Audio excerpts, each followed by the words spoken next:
You're listening to the Soulless Minions of Orthodoxy, alternative DVD commentaries. Our movie for tonight is 1984's Dune, directed by David Lynch. I'm Justin, and sitting next to me in our Soulless Minions studios is Josh. Hello. And before we get going here, we're going to need to set up a sync point. Well, you should note to any listeners that we did say David Lynch's Dune, so this is the theatrical version of Dune. Yes, that is a very good point. The theatrical cut as opposed to the extended, air quotes, TV cut or extended cut of the movie. We wish we were watching it on Blu-ray, but unfortunately we don't have that. No, we are watching the standard DVD. So as I said, we need to set up a sync point if you're intending to watch the movie with our commentary. That sync point is going to be the first black frame after the Universal logo disappears. And for us on the DVD counter clock, that is 17 seconds. So if you intend to watch this or listen to this commentary with the DVD, go ahead and get your DVD ready. And what I'm going to do is I'm going to give you a countdown. I'm going to go 3, 2, 1, unpause, and we'll watch it together. So here we go. This is for the money. Have your remotes ready. 3, 2, 1, unpause. This film is dedicated to Federico de Laurentiis.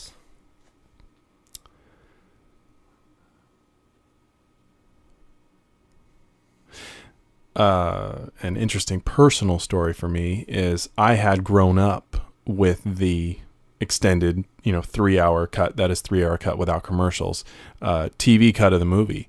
And of course, the opening to that movie, we're going to talk about the various differences as the movie plays. And this is, of course, the first bit of difference. The TV cut opens with probably a 5-minute exposition into like a 10-minute prologue, something like that, but into the Dune universe. And when this movie came out on video cassette, I went. It was one of the first videos I had ever bought, and just went and bought it, brought it home, popped it in, and this scene came up. I had no idea about different versions of this movie or anything, and up comes Virginia Madsen, and I didn't know what to think. I mean, this was kind of pre-internet, so I didn't know what to do. I took it back. I thought I had some sort of funky version of the movie, and I didn't know what was going on. It was only, sort of as the years went on that I learned of the differences between the theatrical cut and whatnot. But this opening difference is a pretty big one. Yeah, on the extended version of the DVD, this sequence is elongated.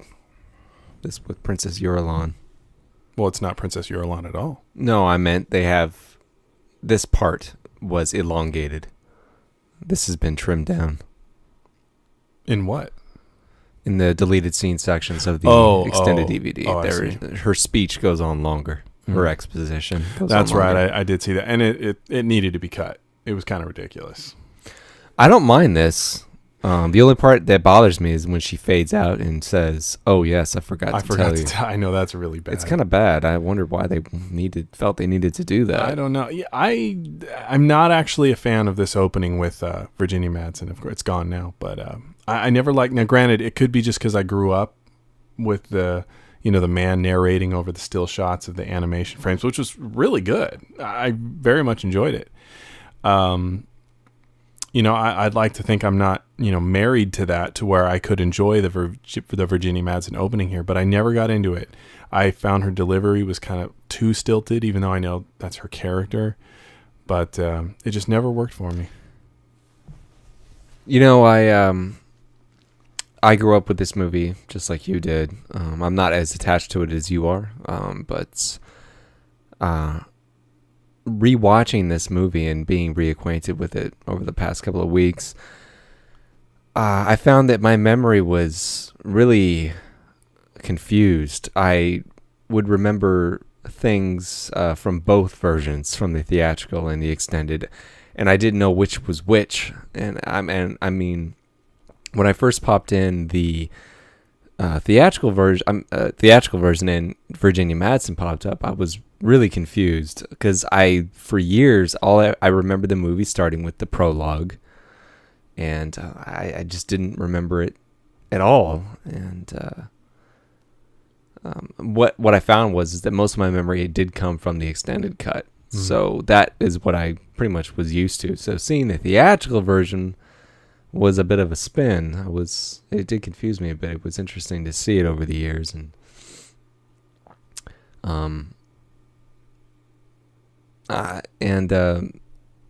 there is some backstory to the production of this movie. I was mentioning to Justin before we started that I hasten to mention it because anybody who would listen to this commentary probably knows it already, is a Dune fan. So, but there were a few interesting things I read. I don't know if Justin knows this or not, but apparently this was in development hell throughout most of the 70s, mm-hmm. and Ridley Scott was attached to it at one point. At one point, yes. And I'm still very much surprised that David Lynch got involved with this, and apparently it was because Dino De Laurentiis saw Elephant Man. And I don't know why he would think to attach the director of Elephant Man to Dune. I believe David Lynch gave up directing Return of the Jedi to do this. That's right. That did surprise me, and boy, that got my mind turning. What would a David Lynch Star Wars film look like? Well, I think it would probably be a lot like what we got. I mean, he may be the director, but Lucas is, calling the shots, as far as that goes. But I look at that. I really enjoy that shot. Look how big that thing looks. It is. And I know how they did that. I've watched a lot of behind the scenes for this. They did a lot of matte painting work, and a lot of that is matte. They actually shot the people coming out of a small door and then painted around it and whatnot. And it's beautiful. Well, it looks okay, huge. Justin, before we get too deep into this movie, let's talk about it from a personal perspective. Let's get that out of the way. You said a little bit about it up front, about your confusion between the extended and theatrical, but personally, how do you feel about this movie, and how's it stayed with you over the years? Well, as a kid growing up, I suppose, one of my biggest draws is the spectacle of it. An opening scene like this, for example, as a kid, really probably I don't recall it having a lot of draw.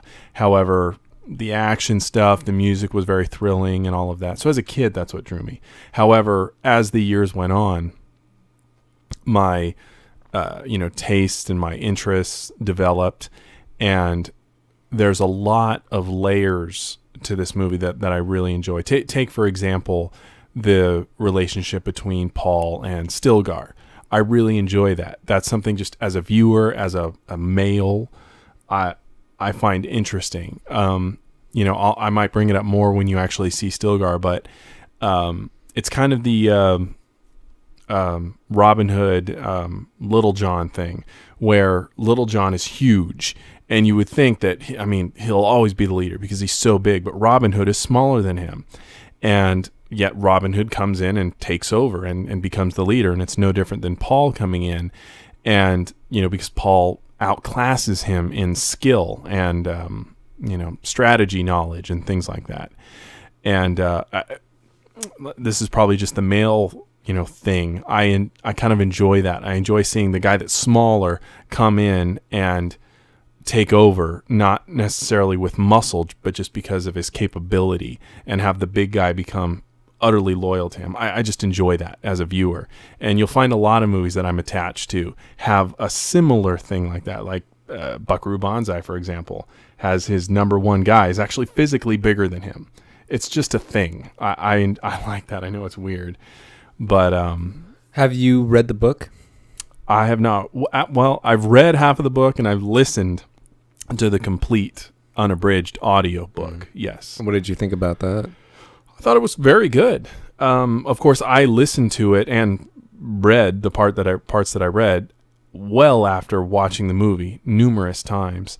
So as I was reading it, I was picturing these actors in the part and hearing the music. But many of the scenes that you come across in the book are really quite faithful, as far as what you get in the film. And since we are watching the theatrical version, How do you feel about the extended cut versus the theatrical version?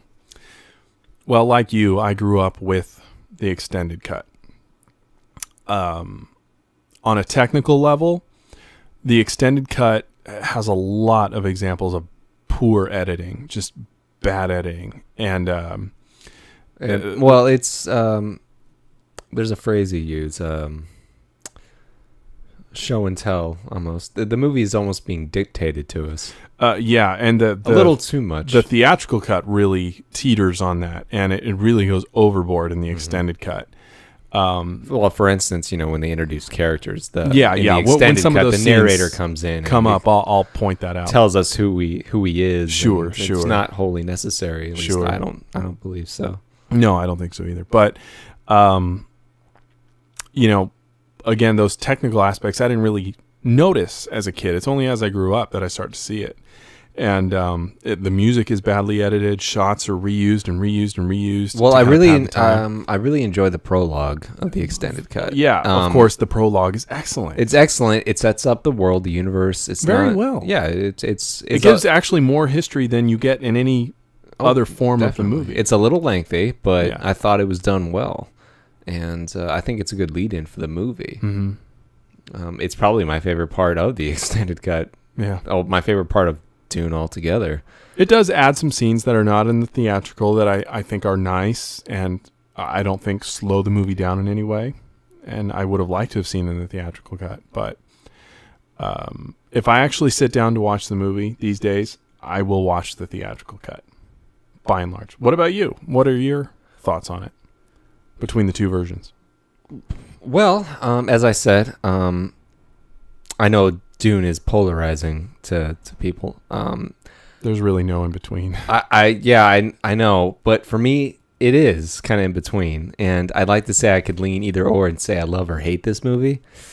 But for me, this is something that I've come to find out about myself in my thoughts toward Dune over the past couple of weeks as I've been rewatching this movie, both versions, and the miniseries actually I only watched the miniseries once, but over and over again. And that is, I've always appreciated Dune, and I've always had a spot for it in my heart, but I've never loved it, and I've always felt that I should. I'm a sci-fi fan, and anything in space, usually I'm going to like, even if it's, not a very, great movie in the public's eye. But I've never been attached to Dune, and I could never figure out why. There was just something about it. I just didn't love it. And as I was watching it, I finally figured out what it was. And it's the same reason why I don't have an affinity for the Godfather films. Oh, well, all right. The Godfather films are great. Mm-hmm. They're excellent. They're well made, well acted. They're great. But I you've just never been personally drawn to them. No, I get that. And okay. it's the genre. It's here we go on one of those extended cut differences. Mm-hmm, yeah. Well, I'll let you finish that thought. But in the extended cut of this movie, right about here, it cuts to the narrator jumping in and showing extreme close-ups of each of the three men that came in the room, saying, "This is Gurney Halleck, friend and swordmaster," and all of that, and to each one, and it goes on a while. It's a zoom, and you can see the other character talking sometimes. And it's kind of ridiculous because you think, are they just standing here staring at Paul while he's thinking? Or it's just unnecessary. But anyway, finish your thought, please. Well, yeah, another difference, when I note, when they introduced Thufir, the narrator in the extended cut said, "You'll know the Mentat by his red stained lips." And you don't know that unless you're actually paying attention to the movie. You wouldn't know that. Because it's only in when Paul is on his computer there and he's looking at the planet Mentat, right, that the computer voice mentions it very quickly. Yeah, but so you'd have to be paying attention to realize that he's a Mentat. Yeah, but that detail, it's nice to know, but it's not like super relevant because any astute viewer can tell that he is different. He calls himself a Mentat, and then the only other Mentat you see is well, as a kid, I never knew. I just thought he had bushy eyebrows. Well, the other Mentat that works for the Harkonnens, he looks virtually the same. He's got crazy wild hair and his bushy eyebrows. You know they're from the same group, whatever that group may be. And who's that guy? That's not Paul. Yeah, I mean, these shield effects look pretty dated by today's standards, but back for 1984, it's pretty good. I still think they're kind of cool. Well, as I was saying, my feelings toward Dune, I found were kind of similar to my feelings toward the Godfather series. It's a genre of, that organized crime kind of family infighting. Mm-hmm. It's kind of the same thing almost. I felt like this was the Godfather in space. And I was like, that's it. It's the Godfather in space. That's why I was never attached to this. It's the Godfather. That's what this is. And I was like, I appreciate it, but I don't dig it. And also the another kind of common plot thread that's used in, it's in a lot of stories throughout time, is the concept of destiny. That Paul is destined, prophecy and whatnot. I never particularly cared for, and I have a comment on that, but yeah, go ahead. It's very heavy in this. The concept of destiny, I don't like. It's something that exists, and it's something that the character feels like they never have to achieve. It's a goal that's there, and they will get there because it's destiny. It has to be. It's nothing that the character has done on their own. Okay, no, I see what you're saying. Now, you only watched the miniseries once, so you may this part I'm going to talk about. Well, I have comments on that as well. Okay, you may have glossed over, but there's a scene in there that actually kind of touches on that, because in the miniseries, the Reverend Mother for the Fremen shows up before she sacrifices herself to give her knowledge and whatnot to Jessica, so Jessica can become the Reverend Mother. And the Ramallo is her name, Reverend Mother Ramallo, and she straight up asks Jessica if she knows what they've gotten themselves into, if she and Paul know about the legend of Muad'Dib and all of that. And Jessica kind of has this stunned look on her face, and she says this. She says, he is aware, and Ramallo nods, and she's like, okay. She's all, you've exploited our legends well. To which Jessica replies, we had to survive. Yes, I remember that. And that is the answer to your question. Paul is not, or at least at the beginning of it, he sort of changes as it goes on. He believes his own myth after a while, but when it begins, starts to drink his own Kool-Aid. Yeah, exactly. Especially Jessica, she knows full well what they're doing. They found this myth and they seem to fit it, so they're playing it so they can live. Whereas in this version, it's kind of more what you're talking about. It's more, well, yeah, this is what he's destined to do. This version of Dune is the one I'm most accustomed to. Of course. But I did get that sense with the miniseries, and I don't, like I said, I've only seen the miniseries once, and that was probably about last week. I have a few comments on it. The miniseries of Dune, I don't know how to really feel about it, honestly. I didn't really enjoy it. I think it's as good as it is bad. It was done well. It was acted well. It was acted well. But the way I saw it, it felt like a high school production of a Broadway play. Right. It felt like they were trying really hard with limited means, resources. Yeah. And they really tried, and I commend them for that. But Dune is just too big for the Sci-Fi Channel. I'm sorry. Well, they certainly fixed all that with Children of Dune. They made that work. Well, I haven't seen that, but you could tell it was. I mean, even for the time, it was 2000. That's when it was produced.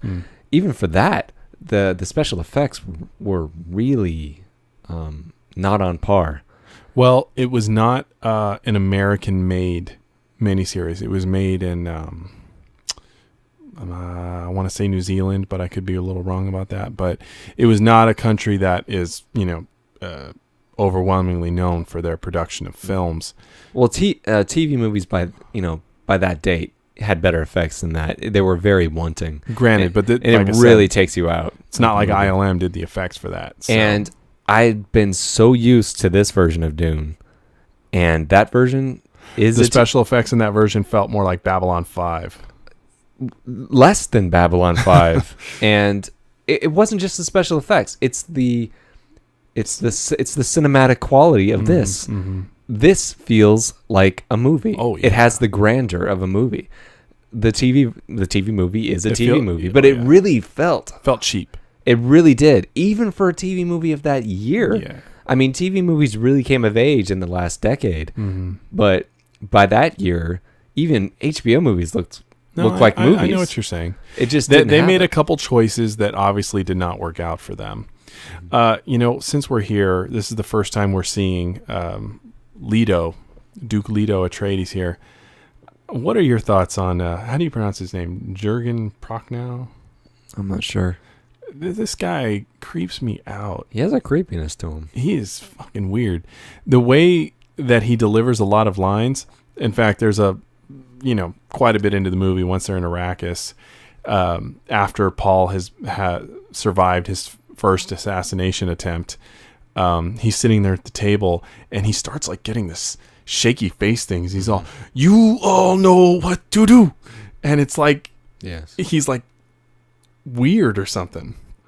I don't know how to half the time it's like he doesn't understand what you're saying. He'll look like the other character will be talking to him, and the look on his face is like, literally, I don't understand what you're saying. You're speaking a different language, aren't you? Because it's like he doesn't get it. Look at him. He looks confused. He doesn't fit in this movie to me. He doesn't feel like Paul's father. He certainly doesn't seem believable to me with Jessica. I think it was a bad casting choice. Nah, I never had a problem with him. He creeps me out. He does have that factor. I won't fight you on that one. But I enjoyed that scene between the two and his line, without change, something sleeps within us. The line is fine. I find that scene too stilted. It is, but I enjoyed that aspect of it. In fact, and the contrast of the ocean and the desert. Sure. Whenever the two of those characters get together, it doesn't feel honest to me. It feels very staged. No, I agree with you. The chemistry between father and son could have been stronger. Well, I don't know if that's a result of the writing or the two actors or direction. I'm not sure. Sean Young. Her character was very much diminished. From the miniseries or the book, or both, I guess, really. Well, both. I mean, the miniseries follows the book far closely. Yeah, I enjoy this shot. And I like this shot. It is good. When she opens up the door and the women are there. That's freaking badass. It is. I was about to mention the same thing. That is a really great shot. And she looks incredible in that outfit. She's so... Francesca Annis. She is an exotic-looking beauty, this one. Look at that. Oh, I love that shot. It's beautiful. Yeah. Cut to this. Yeah, that is nice. Oh, look at that. That is so ominous. It is. Yes, Sean Young's character and the character of Eurlon were very much shortened. Which is odd because Eurlon, yes, she was diminished from the book, but yet from the book to the miniseries, they completely changed it. The way she is in the miniseries isn't remotely how she's used in the book. Oh, really? I didn't know that. Oh, yeah. Because she's a big plot point in the miniseries. In the miniseries, yes, she's playing both sides of the fence. Yeah, all of that stuff was not in the book at all. That was the filmmaker. When I say filmmakers, the miniseries filmmakers' way of keeping the audience connected to the Harkonnens and the Atreides plot lines. But her character didn't actually do any of that in the book. Interestingly enough, did not know that. Which is odd because I found that stuff thoroughly entertaining in the miniseries. I really enjoyed her character, but apparently that's not how she was in the book. Yeah, and there's a difference between the way that the character of Paul is introduced and developed in the miniseries and it's pretty close in the movie. Not really. It starts. I don't know the book. You've listened to the audiobook, so I can't claim any knowledge of that. All I can reference is the miniseries, and in the miniseries, Paul's character is not the same. He's not introduced in the same way. He doesn't quite grow in the same way. Obviously, I mean, his growth in this movie is abridged as compared to the miniseries, but he's introduced here as being almost wise beyond his years, still a little bit naive. In this version? Yes. Mm-hmm. But in the miniseries, he's portrayed as he's being much young and brash. Yeah. Quick on the tongue and not frustrated with his station. Frustrated, doesn't think things through, and that really shines through in a couple of scenes in the miniseries. Yeah, yeah. In particular, a favorite moment of mine in the miniseries that you pointed out to me, and I can never look away from when it happens. It takes like a split second. I don't think you know what I'm talking. Do you know what I'm talking about? No, but it's after they visit the spice mining and thingamajigger, and it's been destroyed by the worm. They come back, and Paul is talking to is it Stilgar? Yeah. I think he's getting in an argument with him, saying, "Oh, you shouldn't have taken us out there. You should have blah blah blah." All right. And he's about to jump to, Paul is about to, jump down his throat. He's about to start yelling at him, and William Hurt, who's William Hurt, he's great. What are you gonna do? Before Paul can get out a syllable, grabs him from behind. He goes, "Paul," just pulls him by the arm. It's nothing. It's nothing. I pointed that out to you. But you pointed that out to me, and I see it every time. I'm like, it's just so awesome. It's such a beautiful moment, and William Hurt pulls it off with, makes acting look easy. Oh yeah. Well, but that's just a for instance of his naivete. Well, what's interesting is to contrast that scene later in the miniseries when Paul goes to confront one of the guild Highliner guys, because at that point in the miniseries that he's really stranglehold Spice and whatnot. The guild navigator really starts mouthing off, and Paul has become Muad'Dib at this point, and he's all, "Who are you to speak to me like blah, blah, blah," and then Paul just cuts him off. He's all, "Be quiet," and that was it. So it's almost like he became a blend of his father and the legend, and be quiet, and that was it. And the guy shut up. I loved that moment. We're not. Let's stay scene specific. We should be. But there is this scene was also covered in the miniseries. Yes. But before we jump into this, something I want to mention when you said Muad'Dib, did you get confused in the miniseries with the way they pronounced in the book? Because there's two. The Mahdi, and the Muad'Dib. Yeah. It's two different names. It's not the same. The Mahdi was the thing of the prophecy. But he is Muad'Dib. He wanted to be called Muad'Dib, and that's his own name. It's not the same thing, and it got me confused. And the only reason I knew that was because I listened to the commentary on the disc, and because when I first watched the miniseries, I was confused. I was like, Muad'Dib. Are they doing? Is it just a different pronunciation? Yeah, I was confused. And I think I was more confused because I had the subtitles on and I saw it spelled differently. Right. I was like, I don't get it. What's going on? Yeah, I probably wasn't paying enough, close enough attention to it. That's well, like you said, the miniseries stuck a lot more to the book, and the book had a lot of in-world terminology that.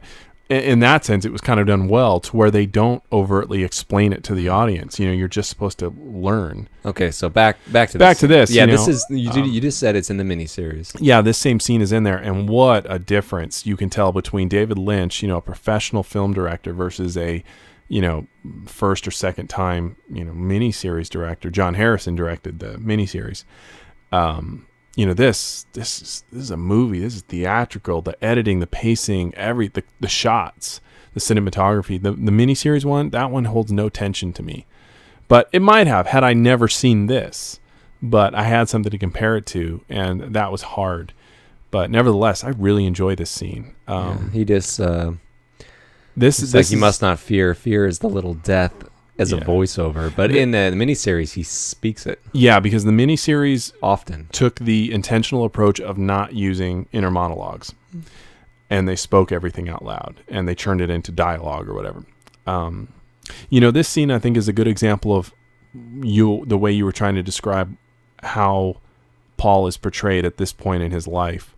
He walks into that room. He's very confident in that he has knowledge, he has training behind him, but he doesn't have real world experience. Whereas the Reverend Mother here is a, experienced woman. She deals with people all the time. He's got all the knowledge, but he hasn't been put out into the field yet. and this is kind of one of his first forays into that, so to speak.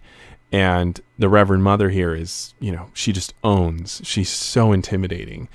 But he starts to kind of hold his own a little bit, but she does smack him down.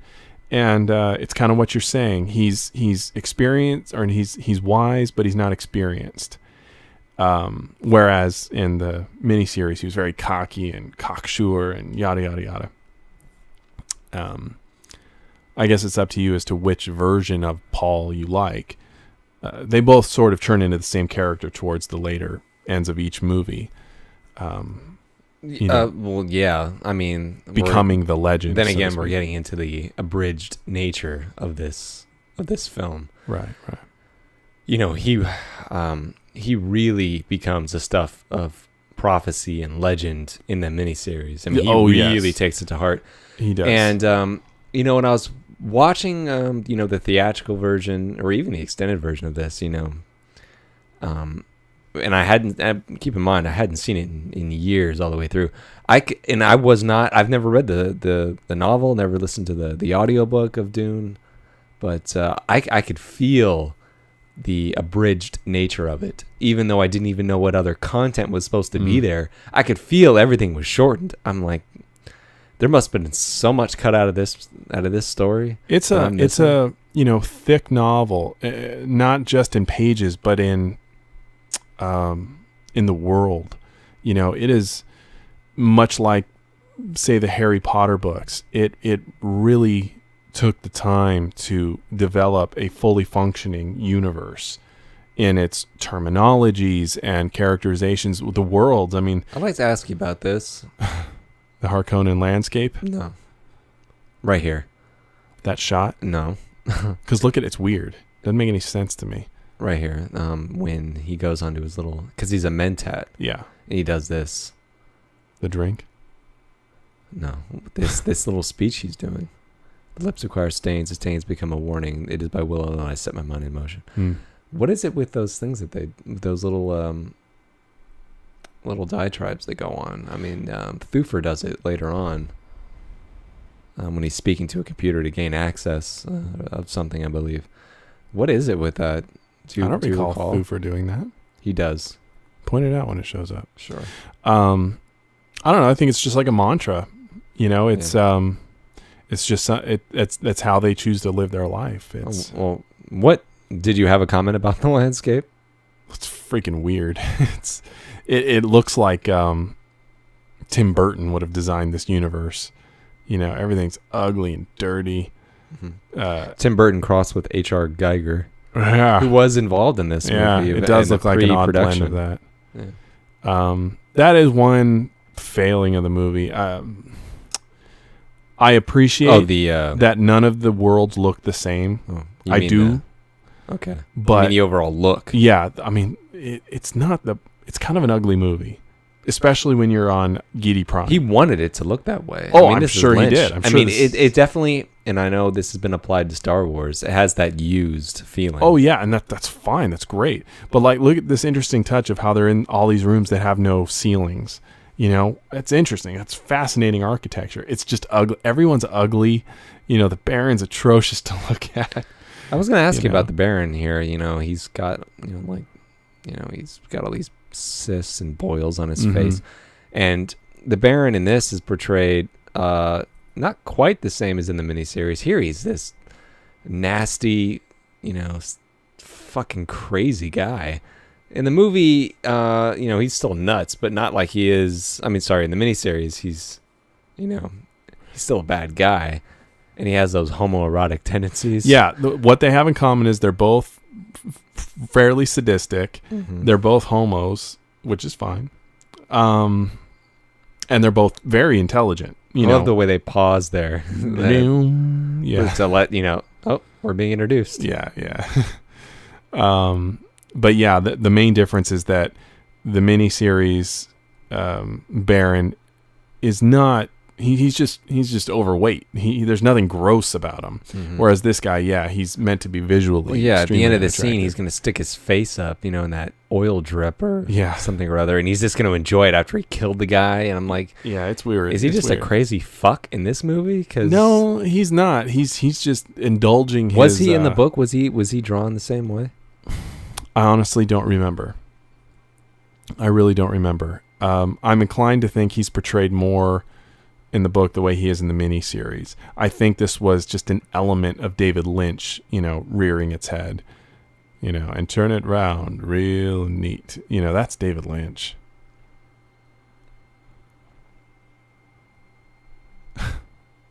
It's got that little bug. I like that.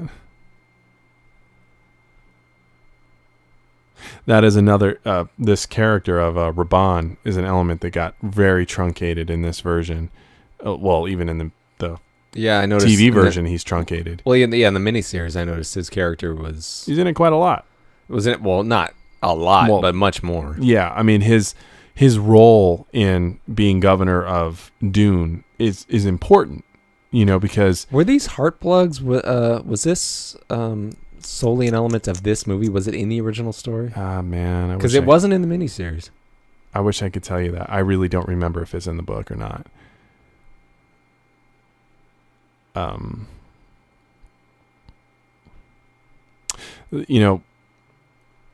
As far as I'm, what are your thoughts on the different actors playing the different characters? Now, as far as the Baron is concerned, I like them both equally. I think both guys were dynamic and great. Well, of course, this Baron was This my is your first Baron, Baron, so yeah. he will always be the Baron to me. Granted, I've seen the miniseries more than you, but Like I said, the miniseries had that high school production quality to it, so it's hard. It was really hard for me to take seriously.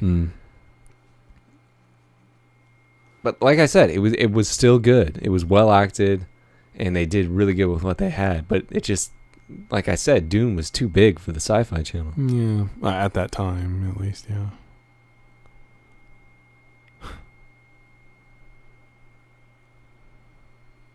See, look at this. He's I just know, a crazy he's just fuck. weird. It's just, he didn't act like this in the miniseries. No, he didn't. And that might sort of detract you from his believability as a mastermind, politically kind of a guy, because he is playing the situation. He's fully aware of what the Emperor is asking of him and all of that. And he's just playing his role so later he can then, screw over the Emperor and take over completely.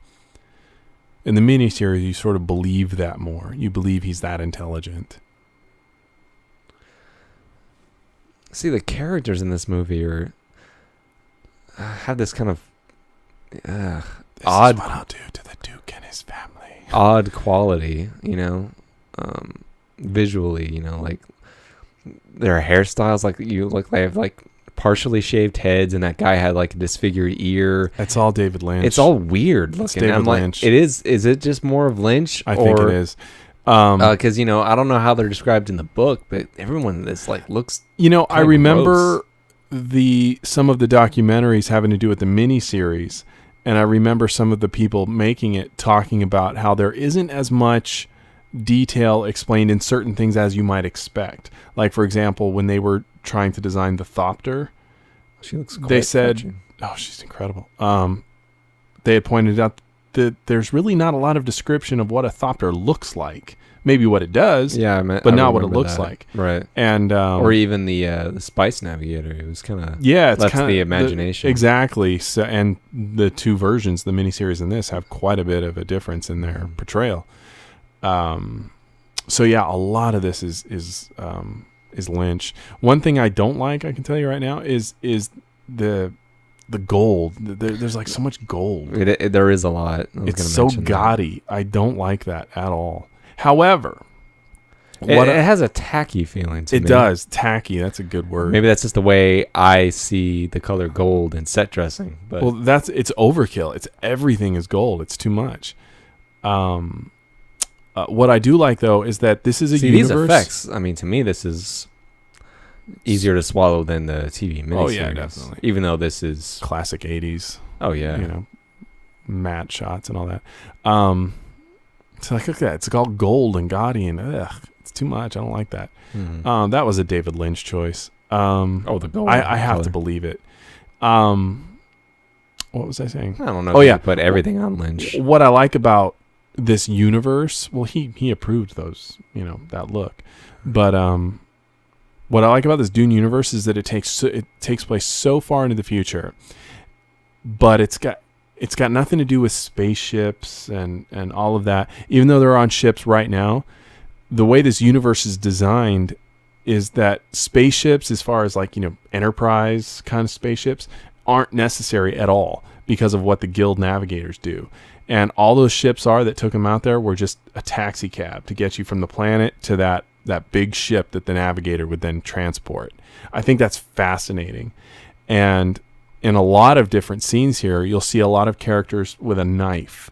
And I love sci-fi movies that don't focus on weaponry like laser beams and all that. So many of these characters, it's about a poison knife, and these, tactile weapons. And there's still plenty of Fucharo stuff in there. But I just like how they'll mix in, a blade in a future movie. I enjoy that personally. That's what the Fremen are all about. The Fremen are all about fighting with their knives, their Chris knives and all that. You don't see them out there with laser beams. It's nice. Yeah, I mean, and that's the author. That's Frank Herbert. It's still a deadly weapon, no matter. Absolutely, how far it doesn't matter what century you're in. Now this stuff, this is weird shit. Well, yeah, in the miniseries, it was very different, but it's still weird. Yeah, but this is the kind of weird David Lynch is capable of. I can imagine trying to show this visually. Trying to literalize this, would be difficult. So yeah. I mean, you got this giant slug floating around, and you're like, in what? Yeah, it's like, what is going on? Even though you've been told what he does, it still looks weird. Yeah, and this is this transition is longer in the extended cut, isn't it? I think so. Yeah, too long. Yeah, that looks kind of shoddy. Yeah, by today's standards. Even by that standard, 2001 probably would have done that better. But here we are on Dune, which was shot in Africa, I think. I remember reading that it took hundreds of people to sweep clean the desert. So there was no footprints, and it was all smooth and flat. Mm-hmm. Can only imagine the nightmare it would have been to do that. Sounds like something that happened on the set of Ishtar. Mm. Her character is also a little truncated. She's the character I'm referring to in the miniseries that calls out Jessica and just asks her straight up. Mm-hmm. Also, the use of the word jihad. Yes. Yeah. Well, it has that kind of, Frank Herbert had those kind of Middle Eastern influences. He did. There's some of that in there. Oh, there's a lot of it in there. A lot of the terminology, the fact that the heroes are... a lot of the miniseries music has that kind of feel. It does. And the commentary addresses that, it's just music. It doesn't mean bad guys. It's all in context. Well, the way we Americans perceive. Well, exactly. That's all it is. From that world. It's the way we're perceiving it. Look at that. That looks freaking real. That looks epic. That looks good. That is epic. That's gorgeous. And about 70% of that is just a paint on a clear plastic thing. Gorgeous. I like that. I like that real. You feel the heat, bubbling. Yeah, it feels real. That's the point. Yeah, it's not. Yeah. It would be CG today. Also very truncated. Even the miniseries is Duncan. Yeah. They've never nailed that in any, visual interpretation of this story. They've never really nailed Duncan because there's so much going on. You can't stop to, you certainly get who he is, but, he's just referred to as being, this great loyal guy of the Atreides, but he's never with them. So you don't get to feel it. No. It's only in this actor that you're like, oh, he's... And then only in the narration of the extended cut what we're told. Yeah. Maybe, I can't remember the actor who's playing the father, playing the Duke. Maybe he's just a little too European. He has a very European feel. I've got nothing against Europeans. No. I'm not. No, he's German. Yeah, European. Sorry, my bad. Sorry. I don't have a problem with that at all. But everyone else doesn't have that European feel. He does. Maybe that's what sets him apart. That is, I suppose, an element because he certainly has an accent. But part of it's just him. Mm-hmm. He's just intense. Like everything he says is so intense. Oh, I have to change my underwear. It's just intense.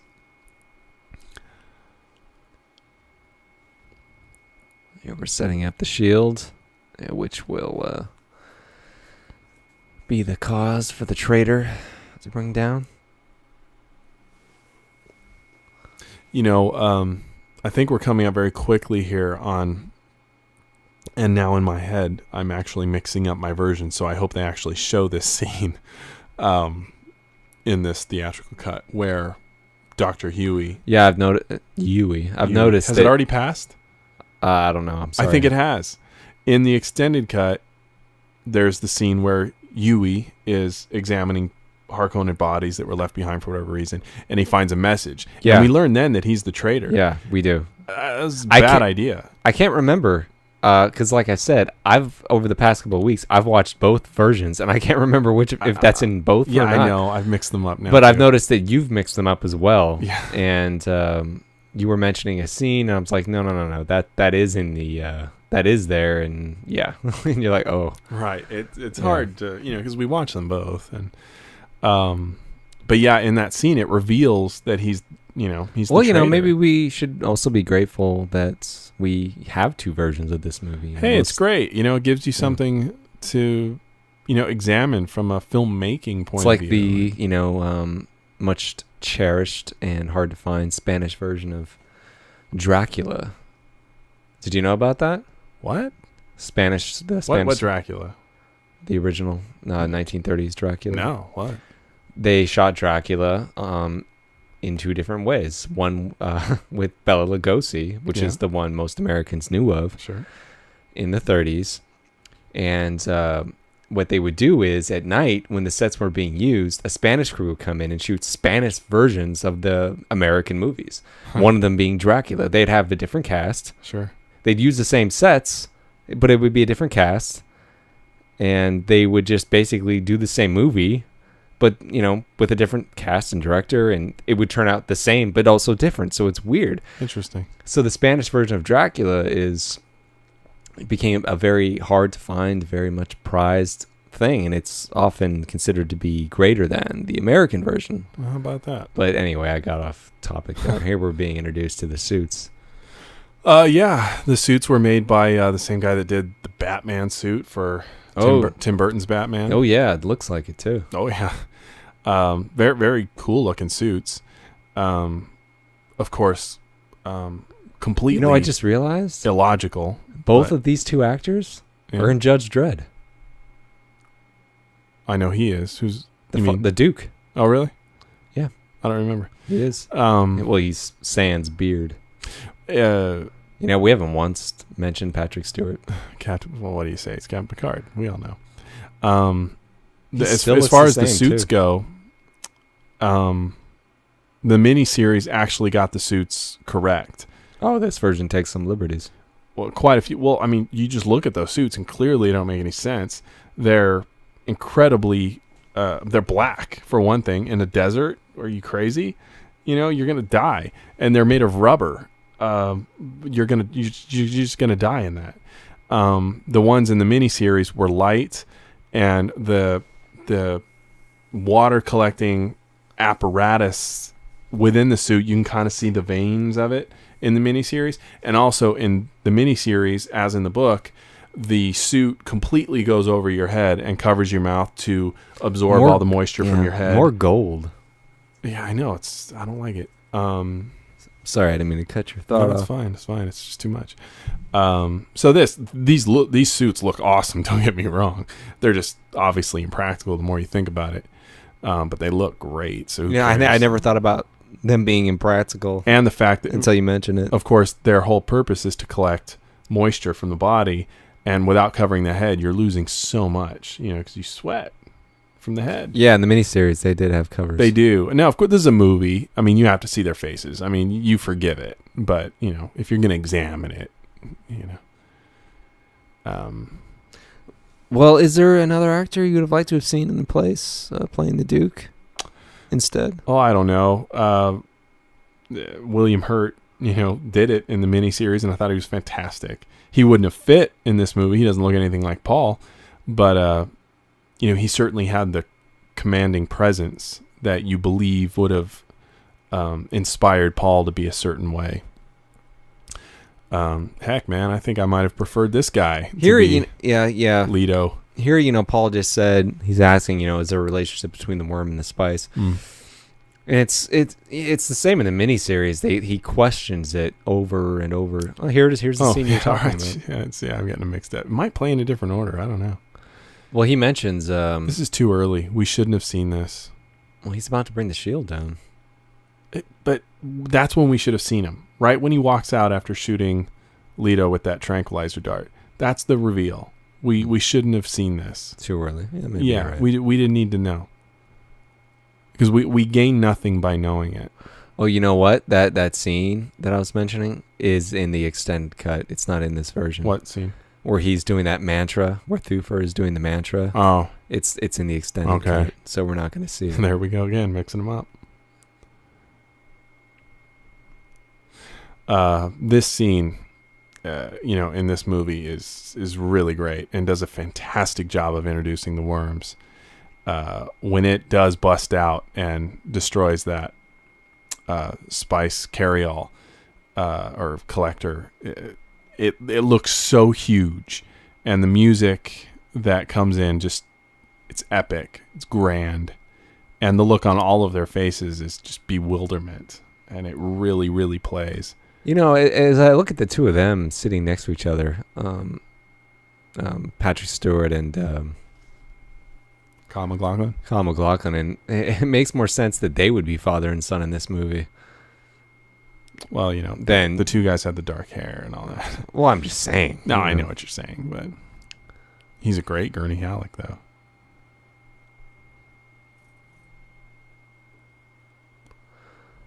Yeah, that's the director. Oh, that's David Lynch? That's David Lynch. Oh, I had never known that. Yep.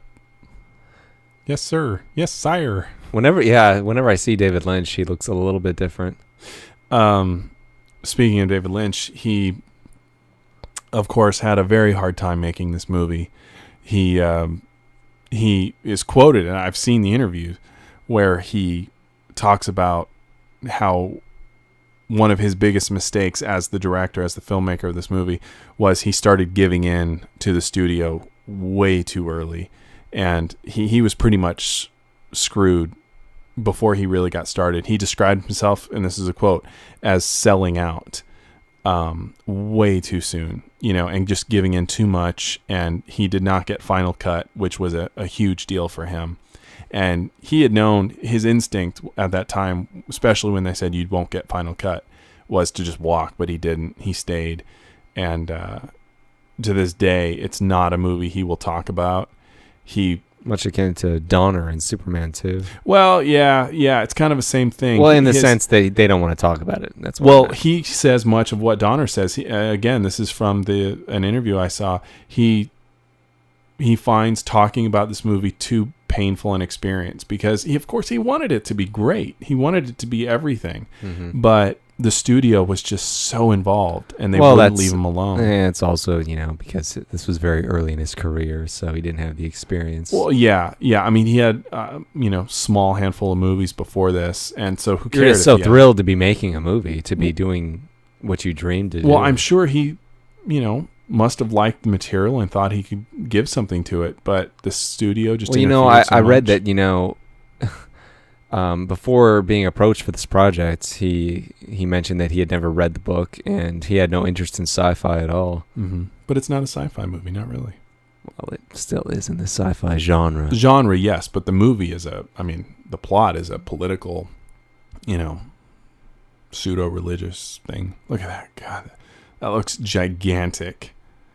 That is something. Yeah, not so much in the miniseries. No, they didn't get it in the miniseries, but they could. They just didn't have the money. I'll grant you that. But this is a testament to what physical effects can do. God, what a monster. I'm sorry. You know, I didn't want to have to do that, but there's 2 other lines in this movie that got stuck in my mind, and I would just be walking around repeating them over. Let me guess. Is this one of them? Stilgar, do we have Wernheim? So we have the likes of which God have never seen. No. Okay, that's one of my favorites. I'll say that a lot. Well, remembering as a kid, that line stuck out. But when rewatching both versions, I had 2 other lines besides God's. What a monster. They're not funny. It's just the way they were delivered. The first is, but That's I would okay. in the beginning, he's Paul is responding to what Thufir said about sitting with his back to the door. He said, "Those sounds could be imitated." Yes, but I would know the difference. Yes, perhaps you wanted that. Yeah. I would say that over and over again. And the line by Paul's mother, when she sees, when Paul pulls out the signet, she says, "1,000,000 deaths are not enough for you, Yeah, I know that line too. It's just, they're not particularly memorable, I guess. No, but I get to what me, you're it was saying. the way they were delivered. I would just say them over and over again. Yeah. Just for myself. And, that's just a personal thing. So. This scene is, the scene's in the book. I remember reading this scene. It's just a truncated version of it, but they, those 2 characters actually do talk quite a bit in the book. He does explain more about his wife and what happened and all of that. But now all of this to me is ruined because we know he's the traitor. If we didn't see that scene, as the viewer, you're watching this discovering going, hey, this guy's got some motive. Maybe he's the guy. But we know it, so it's kind of no fun. Know. Yeah, the tension is kind of... There's no tension whatsoever. I remember the scene in the miniseries. Yes. There is more emphasis on him and his wife. His pain. And I remember listening to the commentary on the miniseries that scene was deleted in the... because I was watching the director's cut of the DVD. Which is, I'm sure, the only one that's available now. But when it was they have both. Oh, they do. When it was originally broadcast on the Sci-Fi Channel, this scene was cut. The scene between Paul's mother and Dean Stockwell, whatever his character's name is. Yui. Yeah, Yui. I just said his name 2 seconds ago. Same. Scan complete. No bugs detected. Anybody who knows that, please let us know. If you know that line, send us an email. Whenever I see him eat that, I can almost taste it in my mouth. Isn't that weird? I can actually taste what that tastes like. I know it's really weird. Sweet. Oh yeah, I was mentioning the spice. We got off on a tangent. He mentioned, is there a relationship between the spice and the worms, and it's obvious that there is, and it's supposed to be a mystery, and it's the same in the miniseries, except it's a little more drawn out. Is it the same in the book? I mean, because it's addressed. Paul keeps asking, "Is there a relationship between the spice and the worms?" Again, I and wish I the could question say. is asked over and over again, and you're thinking, okay, how does anyone not know? Obviously, there is. Yeah. So why is it being kept a mystery for so long? Well, I don't get it. I don't. What's the mystery? I mean, everyone knows this that scene's a little different than miniseries too, because he was actually talking with someone when this happened. Yeah, one of the, because there's no. That's an example of one of the housemaidens. Well, yeah, that's because look what he's doing. He's thinking, and they don't do that in the miniseries. So he needed someone there to express what his knowledge is. Of this stuff. Right. Yeah, there's no, like you said, there's no internal monologue, and he would say that he said it out loud to the housemaiden. Fear is the mind killer. He's exactly. thinking fear is the mind killer. Yep. Man, what was I saying? We were talking about the relationship between the spice and the worms. Oh, right. Everyone knows that the water of life comes from the worm, that it's the bile from a newborn worm. No secret. So what's the mystery? I don't get it. What is this mystery of the spice? It's clearly from the worms. I mean, everyone knows that. So what's the hoot? I mean, they're out there mining because that's where the the worms are. It's a residue or whatever. I don't exactly know what it is, but it clearly comes from the worms, and that's that. So what's the big question? Well, this is reminding me of something else before we sat down to record. Literally moments beforehand, we were talking about the confusion that occurred to people when they were initially introduced to Dune in 1984. People were confused. They didn't understand the plots and whatnot. And I remember hearing that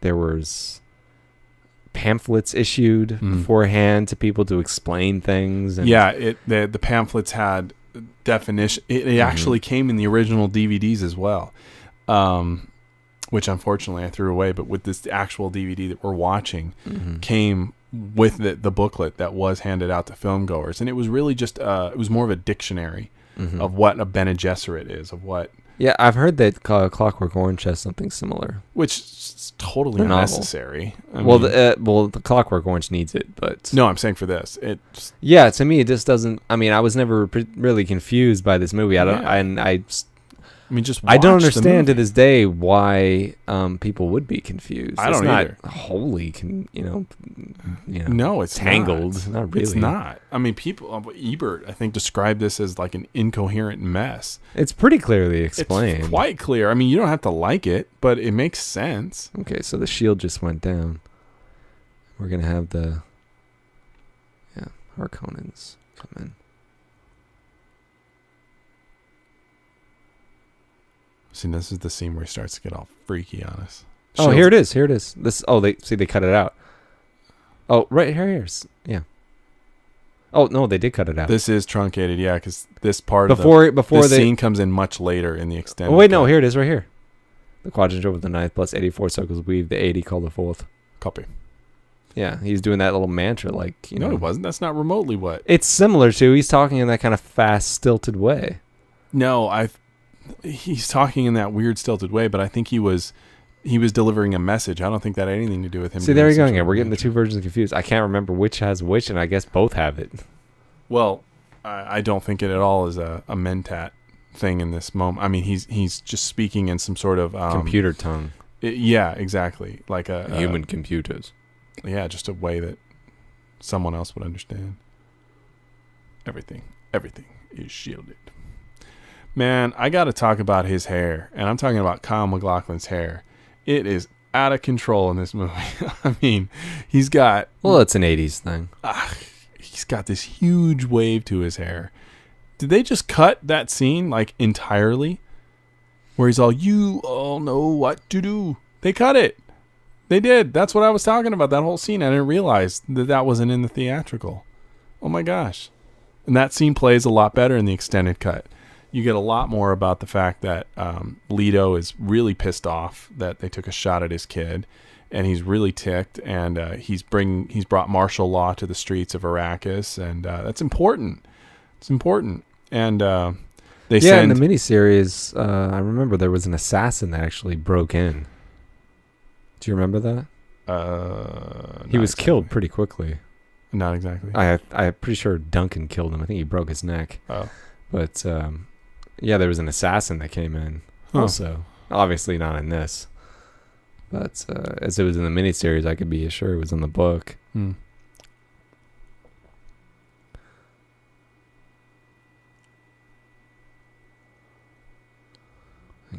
Duke Leto going off to his death. Almost. Well, getting close.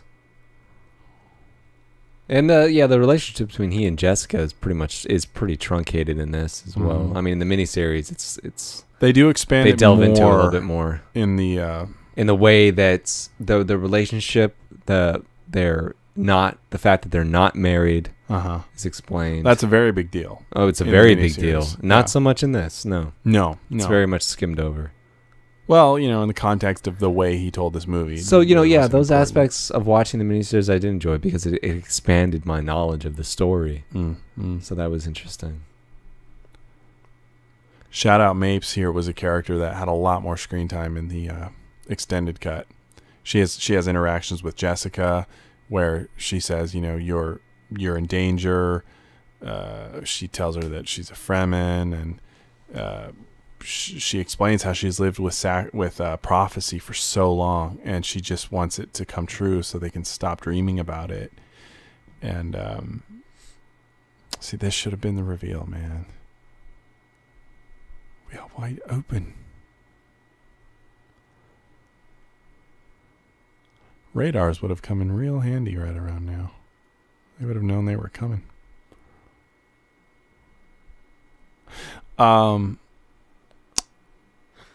This is something we have. We're quite a ways into the movie, and we haven't even mentioned how awful a lot of the movie-going public claim this movie to be. Well, we've kind of talked about it. No. We haven't. This is considered a very bad film by a lot of people. I haven't heard that specifically. Well, we said it up top. We said you love it or hate it.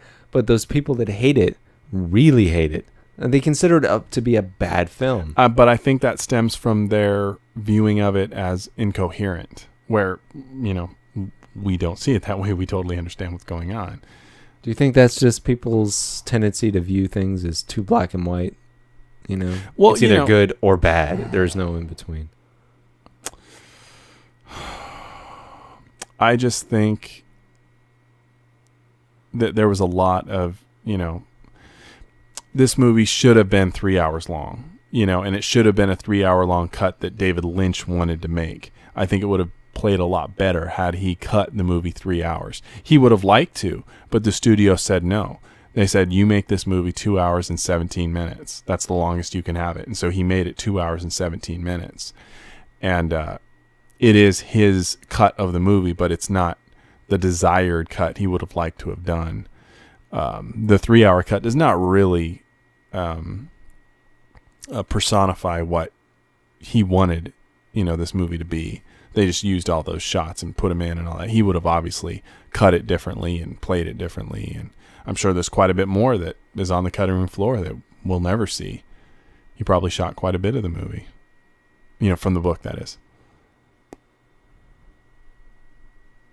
The weirding modules were not in the book. The weirding way is actually the way they did it in the miniseries is correct from the novel, or at least very close. Yeah, refresh my memory. I've gone gray on that. Well, the physical weapon of the weirding modules didn't exist, neither in the book or the miniseries. The weirding way was more of tuning the mind and the body. I remember, yes. And it's coming back to me.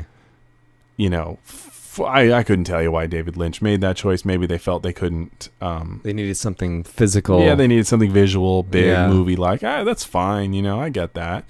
Something a little easier to show being trained. In a truncated movie form. Whereas the miniseries had time. Well, yeah, that makes sense. Yeah, I never noticed he was holding the dog. Oh yeah, you never noticed that. Long live Doogly Dog. I never noticed he was holding the dog in that shot. Would have paid off if we see the dog later, but we don't. I do not care for the costume design for the Sardaukar. The trash bag looks that they have. Yeah, that looks cheap, Well, there's a tendency to dress villains in black too. They could have been in some other uniform. They look well, cheap. This is also Lynch, and it's everything about it is going to be a little skewed. He sees things differently. I think they had once looked at David Lean for this movie. David Lean directed Lawrence of Arabia. You can imagine why they went to him, desert. I don't remember. I mean, like I said, I skimmed over it. I don't know how long that was actually. And there was more than one director attached to it at one point. Oh, sure. So many different drafts of the screenplay. Yeah, there was, probably the most famous is that, I forget the director's name. It's an odd name. Stephen Jabberwoski or whatever. Some guy was attached to it in the 70s. And it started building up steam, but then it eventually fell away. See, this Baron is just disgusting. I know. Yuck. This is gross. And of course, in this version, or the TV version as well, they don't even go into the fact that he is her father. Oh yeah, that. Thank you for reminding me of that. That is one thing that was in the miniseries that I didn't know was in the story at all. Which is And it's not in this, and I'm like, holy shit, that's a big thing to leave Well, out. it actually has even more importance than that, because when you know that, you realize that Feyd and Paul are related. And I believe in the book it is thought of by the Bene Gesserits that perhaps Feyd might even be the Kwisatz Haderach. And, Feyd is, he's a pretty tough mother. They you don't see a lot of him in this movie. In the miniseries, he's played up a lot they're more. like garbage bag biosuits. Oh, you mean these guys here? No, the guys that you just saw. Yeah, like garbage bag biosuits. Yeah. It's like Dustin Hoffman in Outbreak if he spray painted his suit black or something. It was kind of like when he does with his hands, sort of. I don't know if I liked it, but it was interesting the way he was motioning with his hands. Yeah. And Duncan's about to eat it here.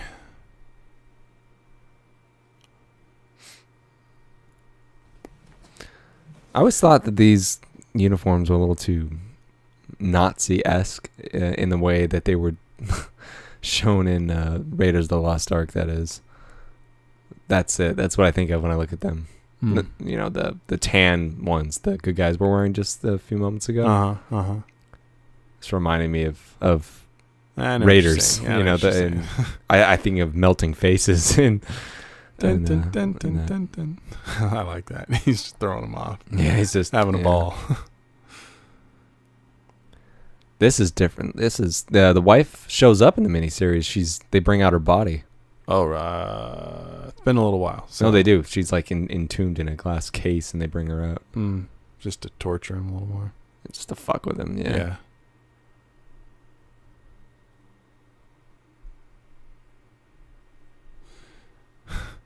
If you want to really convey emotion like that, spit. People sweat a lot in this movie. Did you notice? Everybody's got like a sweaty face. Well, especially when they get to Arrakis, it's hot. Not the Mentat, though. He's cool. Yeah, well, he's thought all this through. They reuse a lot of effects. I never really care for the ship designs in the movie either. No, I don't either. Not particularly. Now, in the miniseries, if I'm not mistaken, when Paul first meets with the Reverend Mother, and during the box scene, I think he tries to use the voice on her, and she pretty much laughs him off. So we see that he's, been trained in it.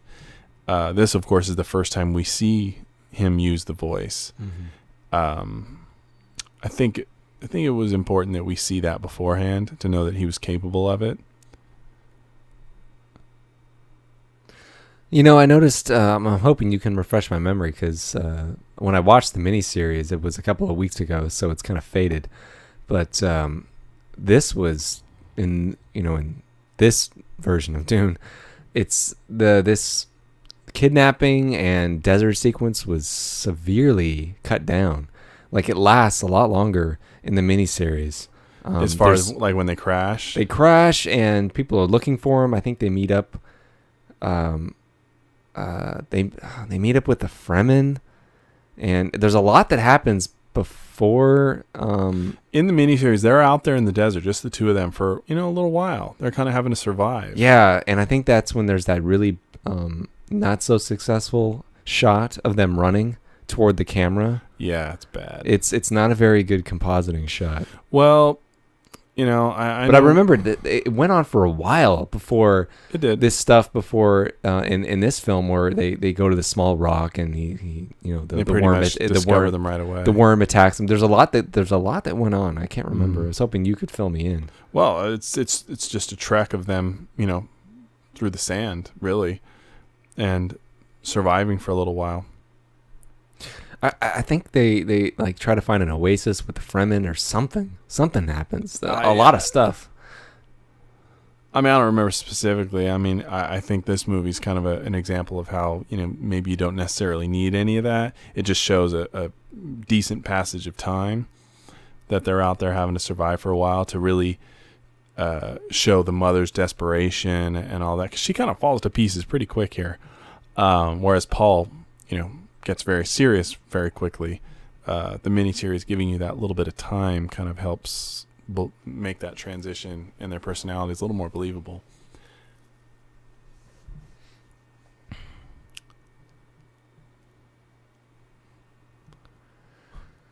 We're going to have the tooth come into play.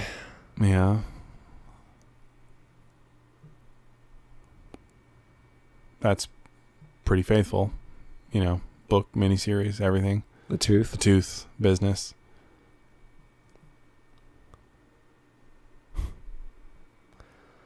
Is the obsession with the ring a bit more explained in the book? Yeah, I wish I could answer that, man. I don't know. Well, because, he's the Baron, he hates the Duke Leto, but his obsession with the signet, it's, I don't know if it's ever really understood why he wants it so much, at least. I think it's just symbolic. I guess.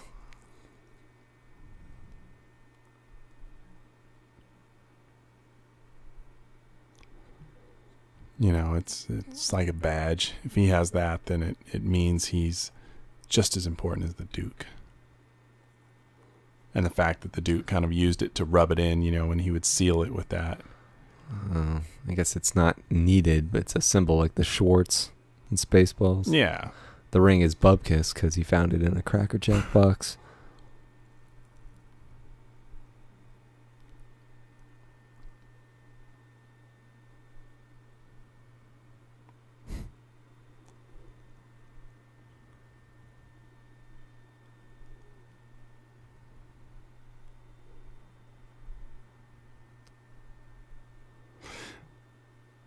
When I watched the miniseries, especially for the first time, of course, all I could think of was this group of actors playing the characters, and it was really hard for me to separate the two.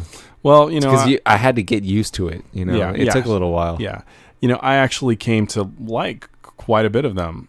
The mother, I really enjoyed in the miniseries. I also really liked Paul. However, the guy that played Duncan, I had to warm up to him. I kind of liked him better as it went on. He kind of grew into the part a little more.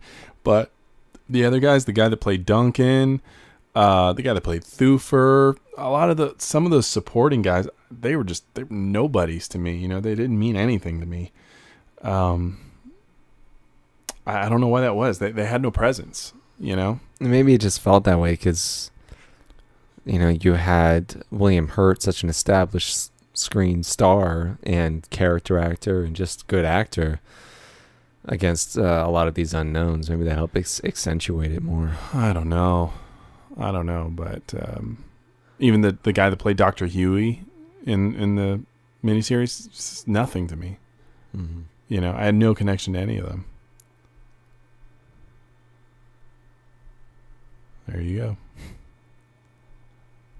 Yeah, she does break apart rather quickly. Quite quickly. When they're sitting there, she's like falling to pieces, and she's a very composed woman up to this point.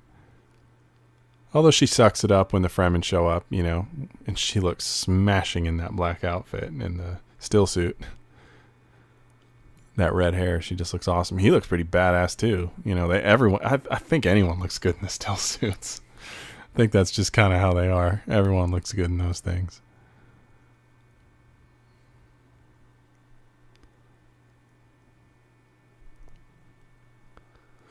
I hadn't really thought about it till we started talking about it here. The difference between how Paul in the movie and how Paul in the miniseries take to the legend of Muad'Dib. The miniseries, the Mahdi. The get it right. Yeah, I know. The miniseries definitely plays it as though he and the mother are fully aware of the legend, are just playing into it. But as it goes on, he kind of, like you said, he kind of starts drinking his own Kool-Aid after a while.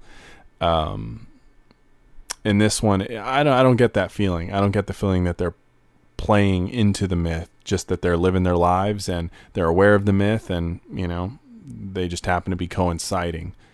I couldn't tell you which one I prefer. I mean, I guess I kind of like them both equally. Alia definitely gets chopped a little bit in this. I mean, she's not his sister. Yeah, she's definitely in the miniseries more. Yeah, and her performance in the miniseries was not good. Was bad. Yeah, I thought that the acting performance was really wanting. I felt. Oh yeah. Oh, this girl clearly never acted before. I wanted to ask you about that, and I wanted to save it for the commentary. But when I was watching it, I was like, "Whoa, that is." When I was listening to the commentary, of course they're going, "Oh, she was wonderful," and I'm like, "No, she's not." No, it's clearly a. Oh, I know. In first the scene acting towards the end, it's clearly, yeah. When the battles come, she's all, "My brother comes." It's bad. It's not good. It's clearly her first role. I mean, she's a child. That's fine, but it was just not. Well, had up to for par with the Alicia rest. Witt here, who of course plays Alia in this version of the movie. She's only in it for 5 minutes of screen time, let's say. But of course they did that creepy thing with dubbing her voice. Had they let her use her real voice, maybe we'd say the same thing, like, "Holy God, that's bad," But because they do the voice over dubby thing, it just gives her this quality that is so out of this world.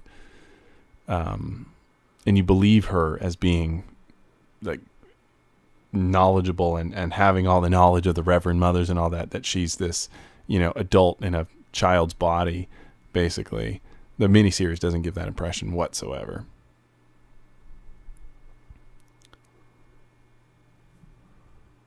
I've heard they're looking at remaking this again. Yeah, I've read that recently too. I had heard that at one point Peter Berg was attached to direct it, but then he dropped out. I know I read that someone else has taken over the reins, but I forget who that was. Yeah, it's it's like Ghostbusters 3. It's been floating around forever, but they're actually making that finally. But that's a mistake. It's been floating around for a while, so I'm sure it'll get made eventually. Like my hopefully remade Slaughterhouse 5 will get remade eventually, but it's just gonna be a while from now. The extended cut gives you more time with Liet, which is kind of important because we need to care about him because his relationship, he's the leader of the Fremen, and we don't know that in this cut of the movie. That's very important. And when he becomes friends with the Atreides, he essentially forms a union with them. And you get to know that these people, oh boy, she looks good. You get to know that they're, they have similar goals and all of that. And, but that's lost in this. It is. You're right. In his character is very cut down. I mean, in the miniseries, his character was much more present. I noticed. He was. The duality of the character. I noticed was very, very present in the miniseries, and like I said, it's just something about the story I never knew, so I didn't know I was actually missing anything. Something that is portrayed better in the miniseries than in this, and it's always bothered me, is Duncan, specifically tells the Duke. He says, I've met the Fremen, and I think they are the allies we seek. They are powerful warriors. They don't give their loyalty quickly or easily. Yet these two pretty much win him over in about 5 minutes. Yeah, not so much. Yeah, in the miniseries they don't. They really do have to earn it, and Paul has to kill a guy, and like we've said, like 2 terms we've used over and over again, are like truncated and abridged. Yeah, everything in this movie is, and so is their time with the Fremen, and the time they spent away, being kind of banished in the desert, and how long the Harkonnens were running things. Yeah. They were with the Fremen for a really long time. Well, look at the clock of this movie. They're going to meet the Fremen at about an hour and a half into a 2 hour and 15-minute movie. Mm-hmm. They don't spend a lot of time with the Fremen in the cut of this movie. No. The miniseries is broken into 3 parts, an hour and a half each. And at the beginning of the second act is when you meet the Fremen. Mm-hmm. So, that's 3 hours of screen time with Paul as a Fremen. This doesn't do much of that. Like you said, truncated. but boy, those effects. Yeah, I mean they show a lot of